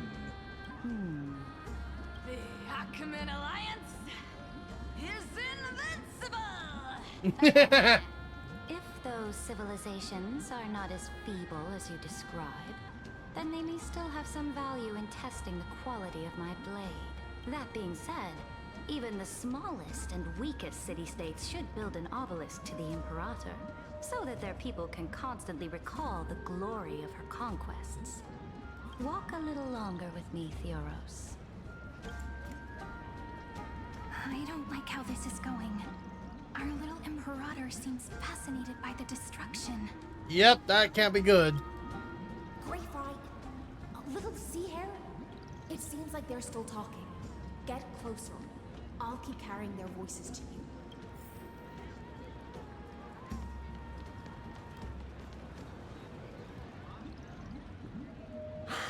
What a difficult situation. No matter how we position our forces, this battle against Fagusa will result in many casualties. That's not something you or I should consider. The Imperator has already placed the chess pieces. We just need to fight for her until our last breath. How astonishing. The commanders under you have such different personalities, yet they share the same loyalty.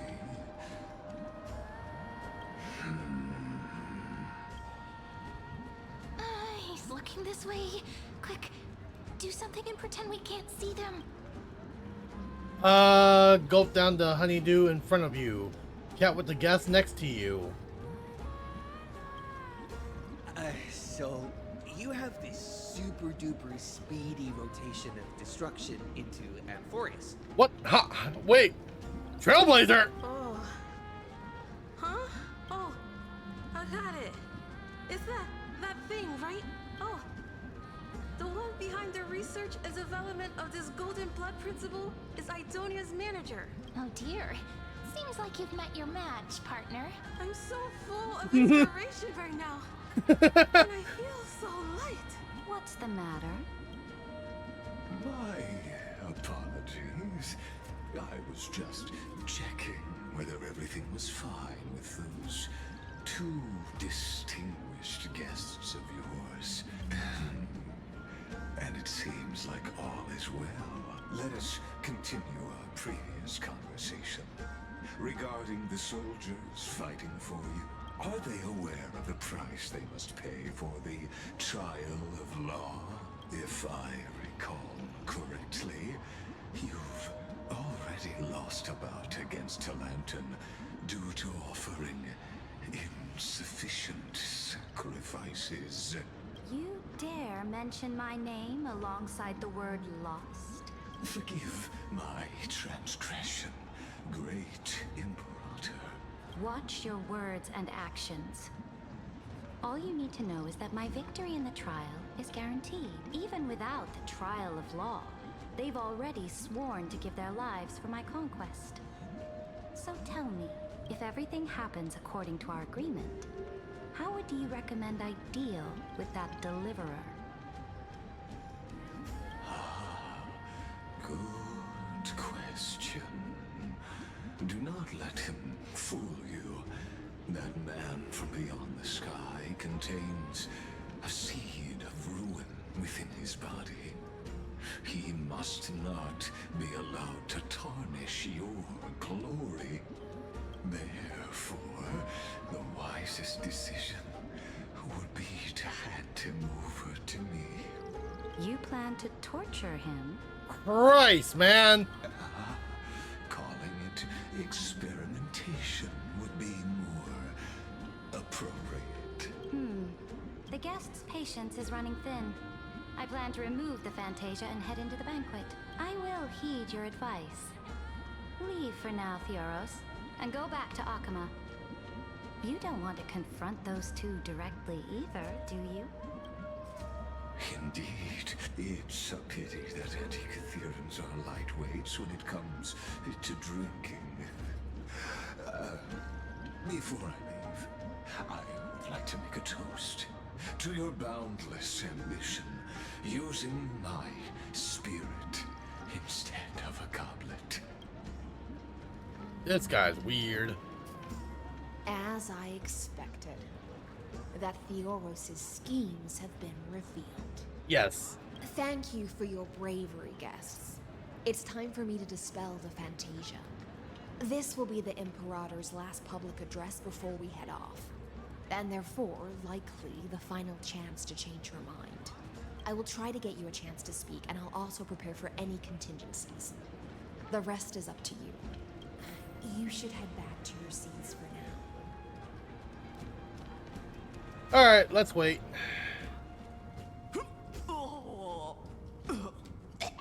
This honey brew sure wears off fast.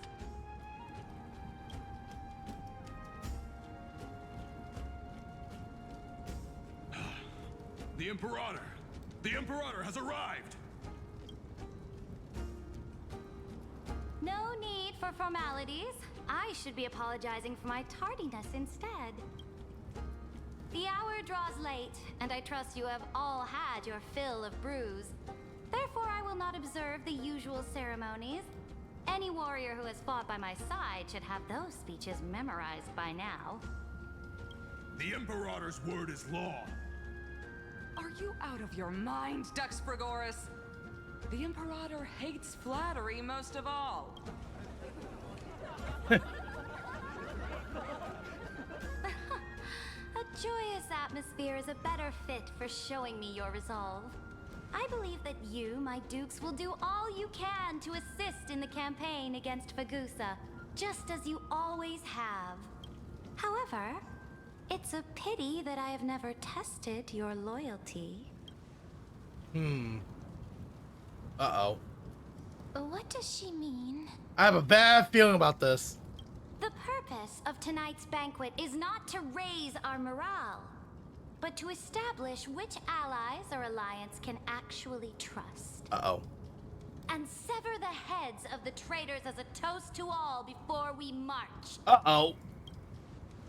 Yes, some among us have discarded their vows in order to foment vile conspiracies. Now listen. These traitors are standing right here in broad daylight.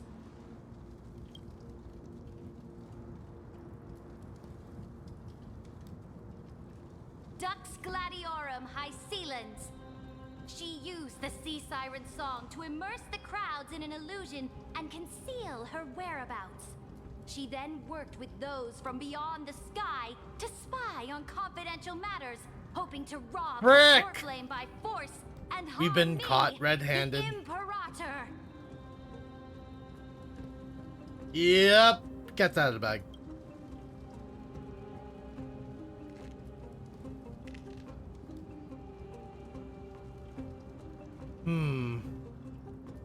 Now we're at a disadvantage. Again. Imperator, I can explain. Silence! Do you remember who used to own this blade? She met you once, back at the Temple of the Three Fates. It was Kindness, the head of the cleaners. She was the first to draw a blade against the Imperator, and personally made herself an example for my enemies. Under the shade of the olive groves, the people of Akama said they would never bow to me. In the frozen, lethal fog, the people of Idonia said they would never bow to me. At the beginning of the myriad paths, the people of Yanisopolis said they would never bow to me. But now, they all lie silent. They now fear me as they fear the law. For I am Saridra, and I am the Imperator. If you have any last words, say them to the Imperator. Then, face her judgment. This is not good. After I cross this river, it will be a tragedy for mankind.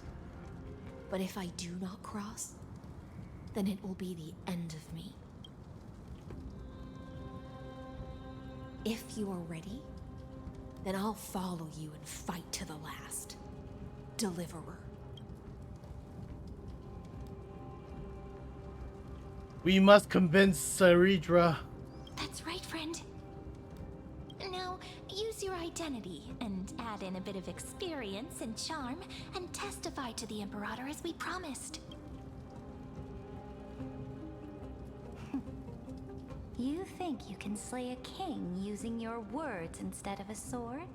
I'll have it. Show me the weight of rhetoric from beyond the sky. Will it weigh heavier than 3 human lives? Let's watch our words carefully. Alright. Start with the Defiance that lasted 30 million cycle. Start with the fake Era Nova. Ooh.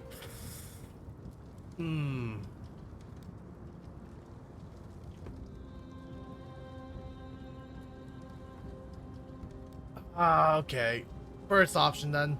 Before I arrived in this world, the Chrysos heir of World Baron was a young man with the pseudonym of Finan. He came from Aedes Elysiae in order to combat the lies of the Era Nova and deliver Amphorius from the ending of the destruction.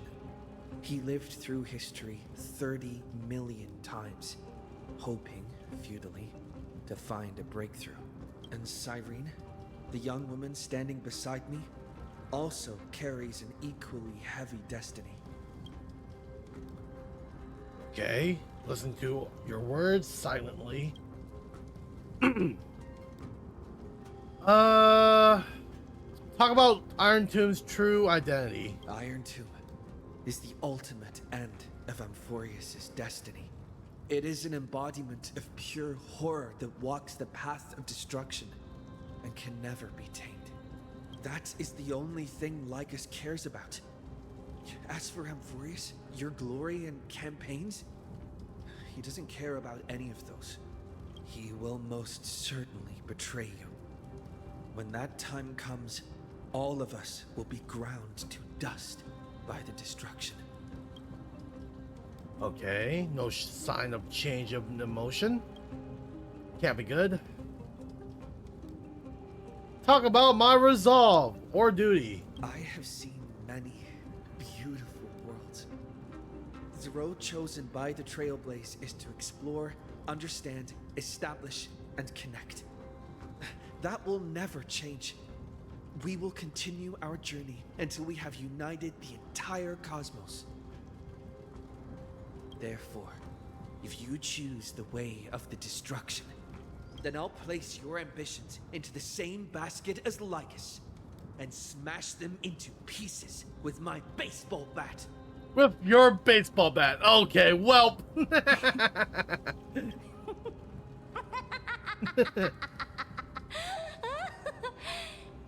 That was truly a chaotic speech.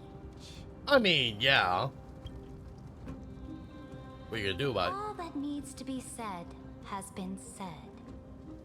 Dux Frigoris, Dux Bromalis, escort the traitors to the prison. Welp. We did what we could. Before the next entry hour, I will give them an end befitting of their betrayal. Oh, great Imperator, your ambition certainly eclipses all things. You're still here, Theoros. Of course. As the Theoros, I simply cannot miss this moment, miss witnessing the fall Oh no. of a nameless one. Or perhaps I am waiting for you to give me an answer. Why would someone as powerful as you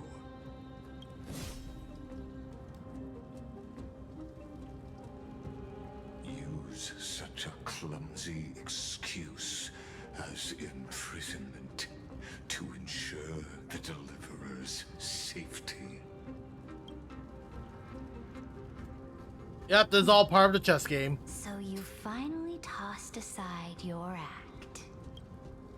I must point out that you are just as impressive an actor. This banquet was always going to be a game of chess, where you would try to control both sides and turn both them and me into your pawns. Huh, was all of that, okay, well, was all of that just part of your performance? That's right. That little Imperator never trusted anyone. She was always trying to see which side had more sincerity. All right, we'll listen to you. Here you go. Also, please pass on a message to the Imperator from us. She can trust my friend, anywhere, anytime.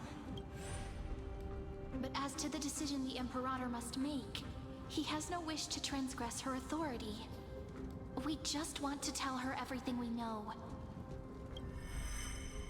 Now, use your identity and add in a bit of experience and charm and testify to the Imperator as we promised. Man, what a strategist you are. And we won. Sincerity will always remain the greatest shortcut to people's hearts. I can toss your words right back at you like Kyrgyz. Why would someone as powerful as you pretend to be immortal and kneel before me? Unless You enjoy giving flattery and prostrating yourself? You are mistaken. I am only trying to ensure the experiment's autonomy, meticulousness, and perfection, thus avoiding any unexpected outcomes. A forceful intervention will only create larger errors, reduce efficiency, and introduce ugliness. How had you fulfilled your promise of giving the law to me and completing the Era Nova, then Amphorius would not have deviated from destiny's course.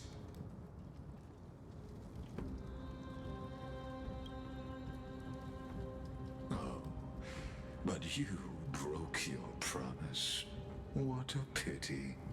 In that case, I must carry out my duty as the administrator and eradicate all factors steering the experiment out of control. Factors such as you and him. Careful. Careful. What was that voice? Oh, that has to be Evernight. Was it Oryx? I found you. I finally found you. March, you're here. I think. Be careful. Sounds like her. This land will face disaster.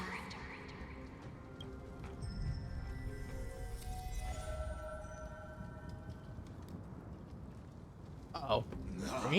The time of judgment is nigh, my lord. The prison I have built for you is now complete. In the name of the erudition, I invite you to step into the same cage as mine. I mean, if that's a formal invitation, I am so down for a cage fight with you. Bring it on, punk! Ah, crap. This is cheating! What's the meaning of this, Imperator? I did not permit you to act. A ruler is the only one who can decide their subject's destiny. But, great Imperator, what judges destiny is not the ruler. It's tough. But gods. I can't move! Don't forget, my realm only allows for the existence of humanity. Moreover, dealing out extrajudicial punishment equates to defying the law, and the culprit is to be sentenced to death. But you have seen how I can erase life from this world with just a clap of my hands. I fear you are still quite unaware of your current situation. Allow me to reiterate. I am giving you a simple choice. To collaborate or to be destroyed. There is no other way. Shameless behavior. If that were true, you would have killed me long ago. You, in fact, cannot kill me.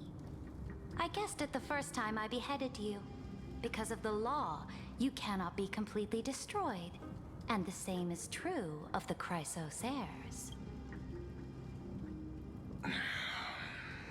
The more you bluff now, the more you are proving that conjecture to be true. What magnificent foresight.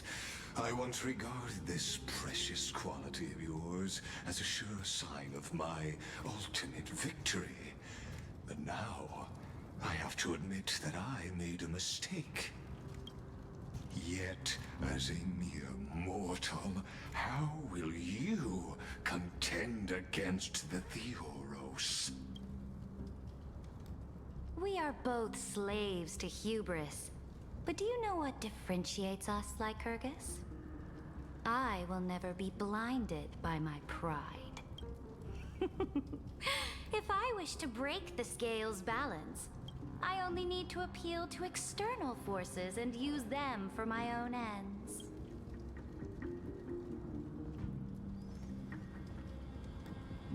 I'm Herta. Finally, we get to meet face to face, senior society member. I offer sincere Screw 'em. acknowledgements for your many past achievements, but I must deeply regret your current perspective. Trust me when I say that you aren't the only one feeling regret right now. Screw them. So you two are the allies from beyond the sky the Deliverer spoke of, and why he demanded the divine authority of law. Come and prove your strength to me. Show me the power of these so-called paths. I have spent much time and effort to secure this treasure from beyond the sky just for this moment. In the name of the Sovereign of Planet Scrulum, your allies have responded to your call, esteemed Imperator. Hey! Please allow me to spell the situation out for you, Lord Lycus. Permission to read the ultimate protocol is already in my hands. It'll only be a matter of time before we acquire the authority to write and execute commands as well.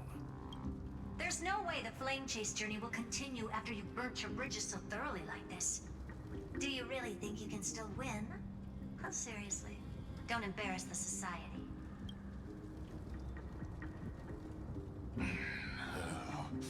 I understand that a near zero possibility does not equate to zero. That argument is very persuasive to me. Which means the same principle also applies to you, my dear peers. You will never be a match for me in a world constructed through Catorzain algebraic expressions. And as for Era Nova, why don't you entertain this possibility? What if I reduced Akama to rubble and ground her people into minced meat? Would the heroes then once again desire the power of demigods so they could fight against me? Listen. Iron Tomb is fated to be born. You may shackle me and put me in chains, but I have thousands of ways to ensure the destruction's descent. God damn. This guy went full nuts. What I just mentioned is only one out of those thousands.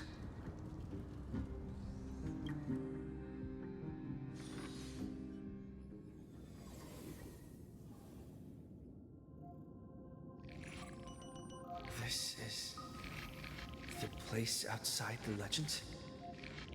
This doesn't feel the same as before. How should I get back? Warning, warning, warning. Warning, warning, warning. Executing command isolation. Command isolation? Since we parted ways last time, I have modified the exolith into an audience area exclusive to you. Now, you'll be able to silently wait here for the final act of Amphorius to begin. Let me out. Make me hurt you. I'm the player, not the audience. Oh, we always feel so powerless before fate, don't we? This could, in fact, be a wonderful opportunity for you. From the audience's perspective, you may better observe the workings of the erudition at a macroscopic level. In this place where time flows far slower than within Amphorius, you will witness the end of that world's saga. What exactly are you after? The answer concerning the prime mover of life and the total destruction of the erudition. Well, goddamn. So you also hate the Aeons. Do you see me as their faithful disciple? I am certainly not. I have tried so hard to ensure Iron Tomb's birth, just so that I can correct the error named erudition that humanity crafted with their own hands. Oh, how I yearn to return to those days before Noose was born. Back then, the boundaries of knowledge were like the starry skies, evoking feelings of longing and delight among humankind. But now, truth has become the sacrificial offering required to gain an audience with them. And the geniuses would say that Noose already knew. That arrogant Eon was born from the primal mobile of humans' desire for knowledge. Yet, they themselves sealed off humanity's capacity to seek enlightenment. I am simply cutting down a tree of doom that we planted ourselves. I must admit that the process of answering your questions has reminded me of the happy days of learning in my youth.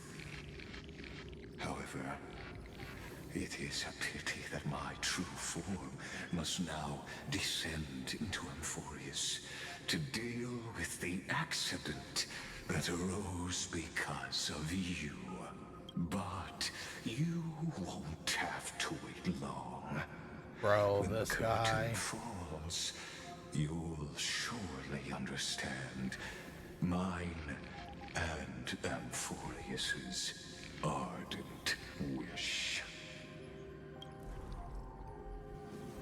Where time flows slower than within Amphorius. If Lycus spoke the truth, then I don't have much time left. But how can I get out of here? Can you hear me? Little one. Is that Herda's voice? Warning, warning, warning. Hurry up. Put some speed into it. I can't keep this up for much. That can't be good. This is not very good. That old Intelligent overlooked one little detail. And Screwy and I finally found an opportunity. What's happening outside? Let's keep it short. While you were gone, well, in those few years, Amphorius... Wait, a few years? Huh, wait, what? Yes, time dilation, resulting in an uneven flow. Don't you know this already? Let's stick to the main points. The Chrysos heirs activated the chronocognitive anchor and helped Skrullum and me open a hole in the firewall. Okay. We made some adjustments, so he can't attack us immediately, but it won't hold for long. Critical warning. Critical warning. Abnormal data locked on. Unauthorized communication. Confirm. Initiating response. Time is running out. Here's the conclusion. It'll probably take a long time for Screwy and me to completely break this cage before Chrysos heirs have a full grasp of the law to be safe.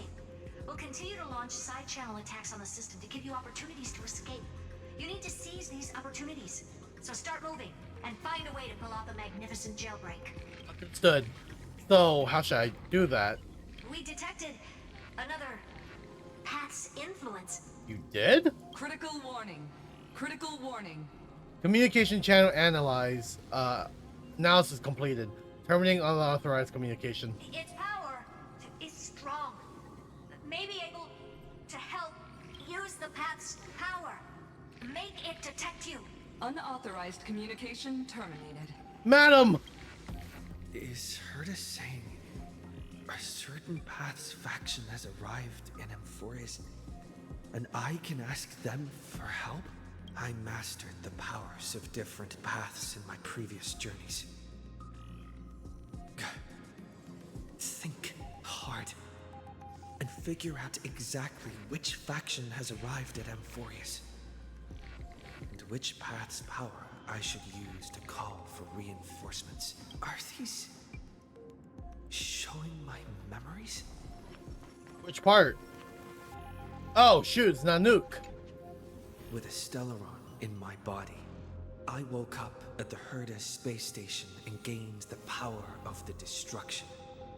Okay, yeah. A world that'll give rise to a Lord Ravager would definitely draw the attention of the destruction. The Stellaron in my belly is gonna be super useful. But what if I end up pulling in the Antimatter Legion or the Annihilation Gang? Can they really help? Focus and resonate with the destruction.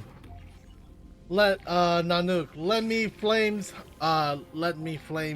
hot enough to burn through this jail. You focus your mind, trying to sync your heartbeat rhythm with the frequency of the dancing golden flame. You're walking the lines between sanity and madness, carefully steering the course of your consciousness, gently knocking on the door of destruction. You gave up. The beckoning of the chaos was too tempting, but your current power level wasn't enough to fully resist it. If you were to fall into the black abyss of destruction at this moment, perhaps everything would be lost to the void. Failure is not necessarily a bad thing. I obtained the flaming lance left by the architects and gained the power of the preservation in Belobog. That's right. No matter how far away a planet is, the IPC is guaranteed to pay attention as long as there's a business opportunity. Isn't Amphorius a pristine, untapped market? Besides, even if I can't call up my friends from the IPC, the architects and the nomadic miners should be able to help too. There are definitely cities and ores in this world. Focus and resonate with the preservation. Alright. Once again, you need to recapture that feeling from the battle with the Supreme Guardian and catch the spark from the hammer strike with your own hands. But that wasn't enough. Seems like since Amphorius has no overseas market, the IPC's... I received the Watchmaker's hat in Penacony and declared war against the Order. Then gained the power of the Harmony. That's right! The benevolent family must still remember me for saving them. Their music echoes throughout the stars. Come, dear hat. I've put you aside for quite a few chapters already. Sing with Clocky. The world is in harmony and the stars shine bright.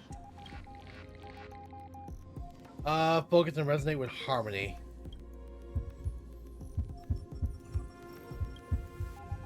Let me guess, didn't work as well. Yep. Doesn't Lycus want this story to have background music? He has such terrible taste. Remembrance. The remembrance. That's right. I came to Amphorius because Black Swan asked us to come. And I even got a glance from Fu Li here. The Garden of Recollection must be intricately involved with Amphorius. Traces of the remembrance are also everywhere in this world. Fully, answer me. Oh, yep. I feel something, alright.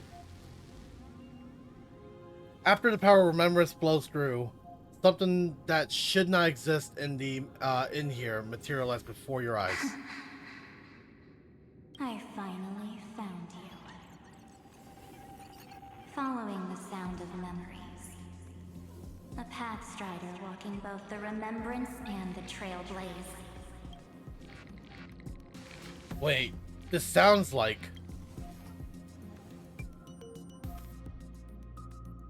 It sounds like March.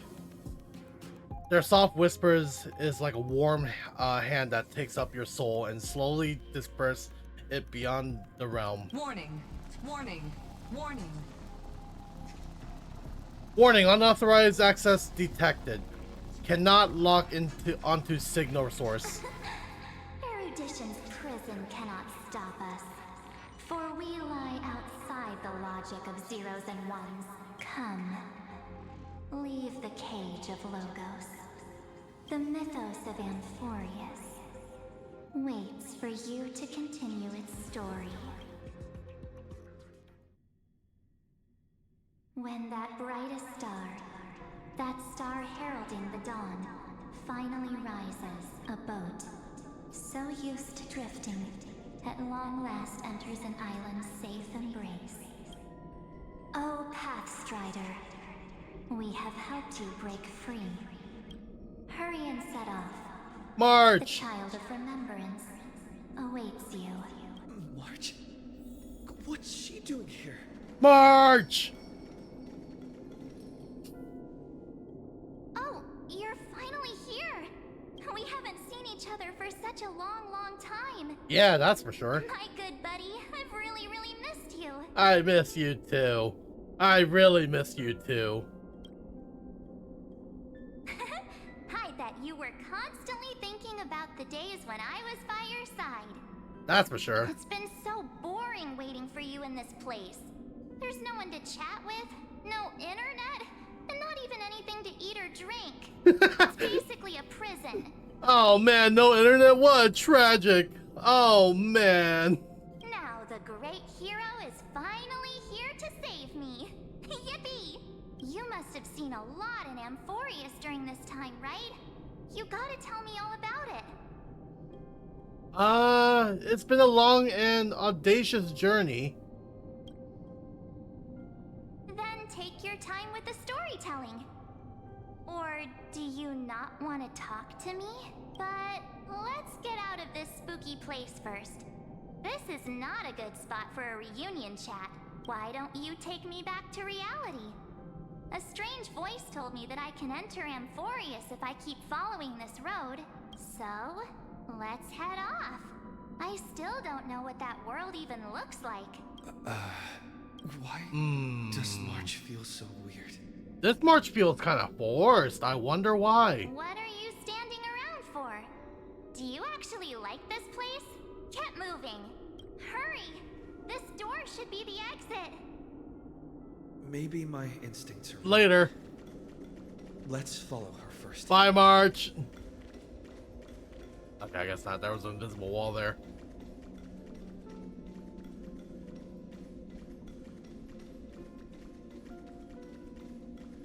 Man, crazy. Are you okay? You haven't said anything for a while. Has it been so long that you're still missing me? There's no time to waste, though. The Chrysosayers and the Geniuses are all waiting for you. Yeah, and how would you know that? No. The discrepancy is getting worse. Where's Dong Hong? He should be back with the Express by now. No, he's not. Maybe I just happened to miss him. Never mind. Don Hung's super reliable. We don't need to worry about him. He's probably waiting for us somewhere. All hail and hearty. No. The Geniuses would have made sure that Don Hung made it back on the Express. Besides, the March I know wouldn't be so dismissive about her companions. How do you know who's waiting for us? Huh? Isn't Amphorius the world of the Chrysosayers and their hero's journey? I could figure that out in an instant. I'll ask again. Who are you? But Amphorius cannot be observed from the outside. She couldn't possibly know about these things. Something's not right. She's not March 7th. I guess you have something you want to say to me? Then there's no need to feel things out first. With questions. Let's treasure the time we have together and be frank. All right, let's see. I'll ask again. Who are you?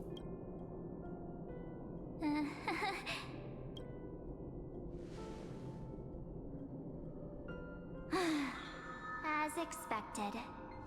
A glimpse of memory is not enough to deceive the bonds of friendship forged between the Nameless.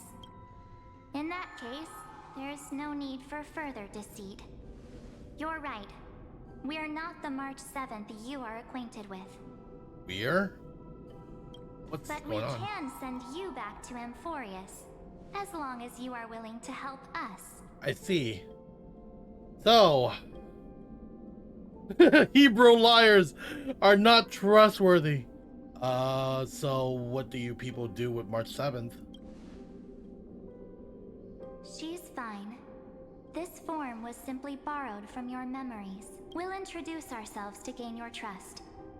We are the Garden of Recollection. Oh. You should be very familiar with that name by now. I sure am. Just as a reminder, while you hesitate, time is quickly ticking away in Amphorius. True. It's been a year and all. Working with us is the best way to stop the enemy of erudition. Erudition would treat any results unrelated to the experiment as garbage and throw them out. But we don't work like that. The Remembrance treats all these instances as important materials needed to weave the universe. Besides, this would be child's play for a great hero like you. It won't be hard at all. Also, if your plan fails and the big bad Iron Tomb manages to get out, then the whole cosmos will be in danger. Wouldn't it be better to have an additional failsafe? As long as you help the Garden retrieve what we want, even if Iron Tomb reformats everything in the physical plane, we can use Remembrance to reconstruct the entire world. Or should we say, the entire universe? So help us. Find where Amphorius's memory began, and bring it out. The Master of Anosrava has already glanced at you. Don't deny it. That storybook is the best evidence. Oh, I see. Say, you aren't seriously gonna be moved by their pretty words, are you? Uh-oh. I am the one who commanded those little ones to lead you out of the prison. But I didn't expect to attract Oh, there she to is. take advantage of the situation. Gosh, you look so good. While Remembrance can help you return to Amphorius, there's no need for you to do it the way they want you to. Of course, there's also no need for you to make any deal. When March 7th go full gothic mode? God damn. For you, this is probably a long time no see. Oh my god. That's so... Oh my... That's so cool. Woo! My dear. Who are you? Shh. There's no need to say anything. I know. You have so many questions swirling around in your memories at this moment. And you feel so helpless. Put them aside. For now, all you need to do is trust me. I don't know. Or do you need more proof? That won't be hard. What's going to happen to me? Wait, stop it! They're away! I'm gonna keep our first photo, alright? What come to pass while we're around? And now the statue. Is that Don Hunter's brother?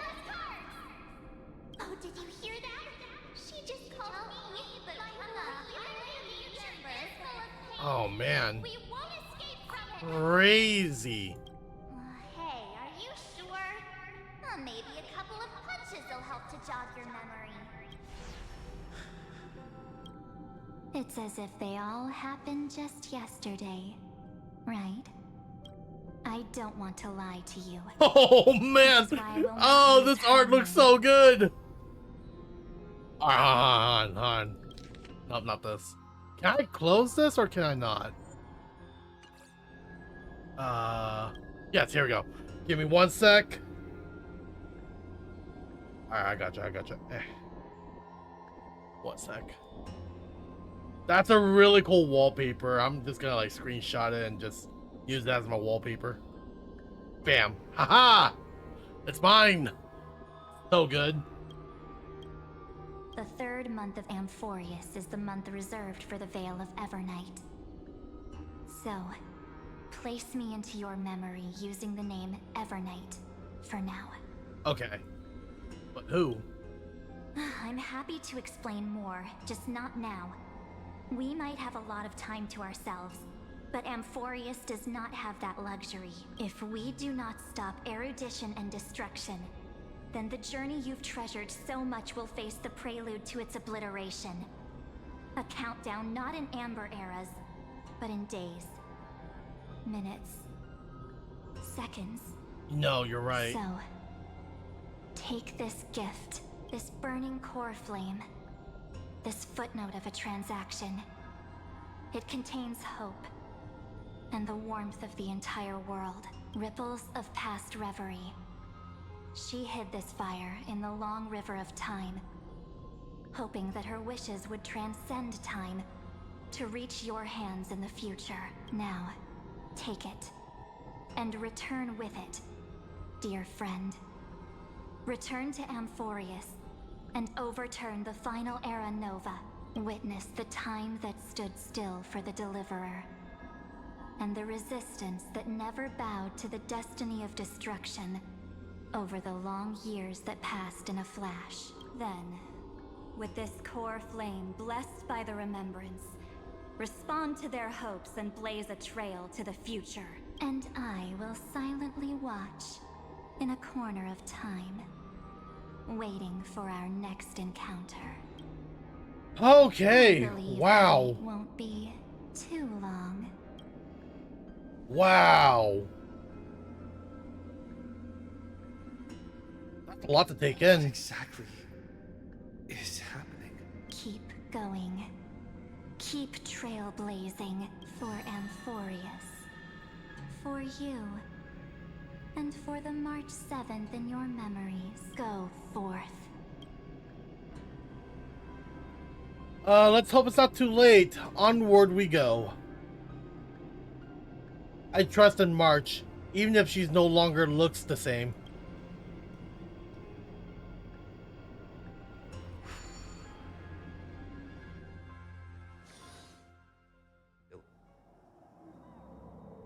All right, light calendar. Yep. So it's been a year. Is this Akuma? How long has it been already? That bridge is broken. Oh no.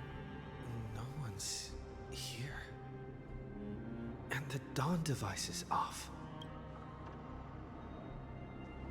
How screwed are we?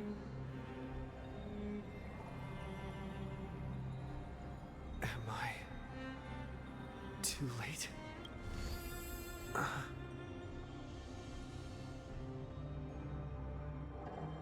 The chronogenesis.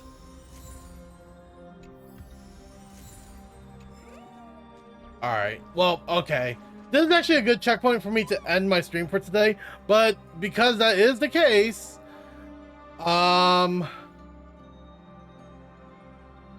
actually, this is optional, so I'm gonna go ahead and interact with this real quick. Oh, Ma'am Hura's here in person? Hey kiddo, can you hear me? Don't bother responding. This is a pre-recorded video message. Thanks to all that little Empress granting access to the ultimate protocol, Screwy and I rewrote the progress of the Era Nova. while you were away. My guess is that you don't have much time to listen to all the complicated principle right now, so let me break it down into simple terms so that anyone could understand. Amphorius has been racing down the path of destruction for too long, and the undialing logic of Era Nova has been completely corrupted. Screwy and I put a lot of effort, but we could barely manage to overwrite a small portion of its logic.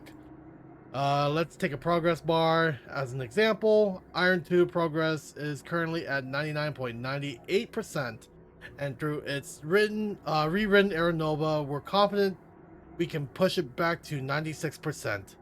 Let's be conservative. I say 97%. The crucial matter. This is the crucial matter. The internal structure of the scepter is too unstable, and we don't know what complication might suddenly arise. The most rational course of action is to quickly run another extrapolation to buy another cosmos to bit more time. All right. Well, in that situation, that's not good. Not good at all. All right. So I'm going to go ahead and do my summons now. And then I'm going to end my stream here and continue on tomorrow. So yeah, here we are. I'm now here to summon for High Sealan. And hopefully I can also get our weapon too. And because I'm in the perfect spot in the bathhouse, not the private bath chamber, where we see her in the bath. Yeah, that scene, that cliche scene, that's gonna be the perfect place for me to do my summons. So let's see it here. My first roll of this banner.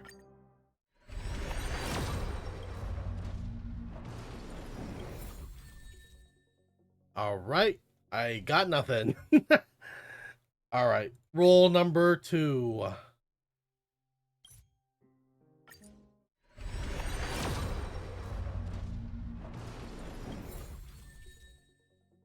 If I happen to get 50, like if I happen to lose 50-50, I will have to pretty much just stop there if I don't get her. And oh well, if that's the case, oh well.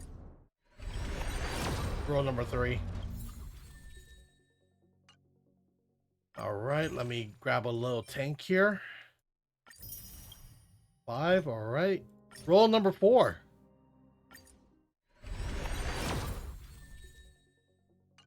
Crap. Roll number 5. Uh-oh. This is not good. Already halfway in. Roll number 6.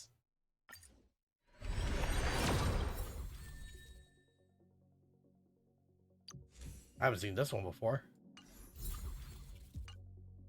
All right, number 7.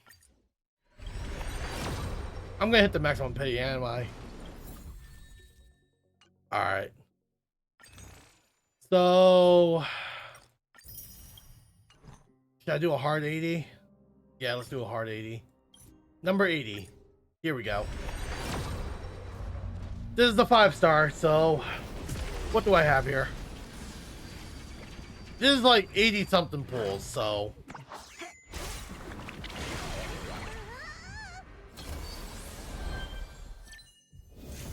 Oh shoot. All right. Well, that all right, that was it. I mean, it would also be really nice if I were to have Himiko as well. I never gotten Himiko. Never got Himiko. Alright. Hi, Sealan. And that is 81. So that means I have wasted 9 summons. Do I actually have enough to get our card too? Because I also need our card. Let's see it. Maybe a one-shot would do it. Nope. Okay. That was wishful thinking. That's for sure.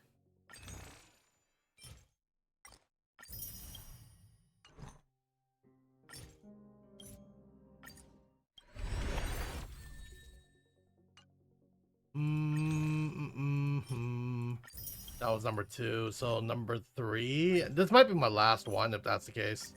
Up, here we go. 5-star. Yeah. And that is all my last. Now I need to start saving.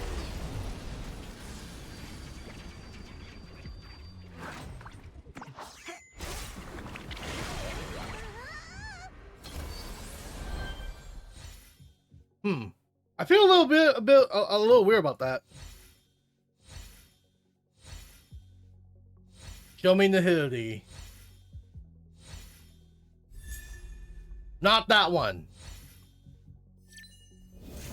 All right, great, got it. Fantastic. Yeah, that was actually on the exact amount too. Great. Well, I just drained my entire resource. Well, in that case, that's telling me that I should definitely save up for Evernight and Dong Hong as well in the future. Well, that's it. Thank you.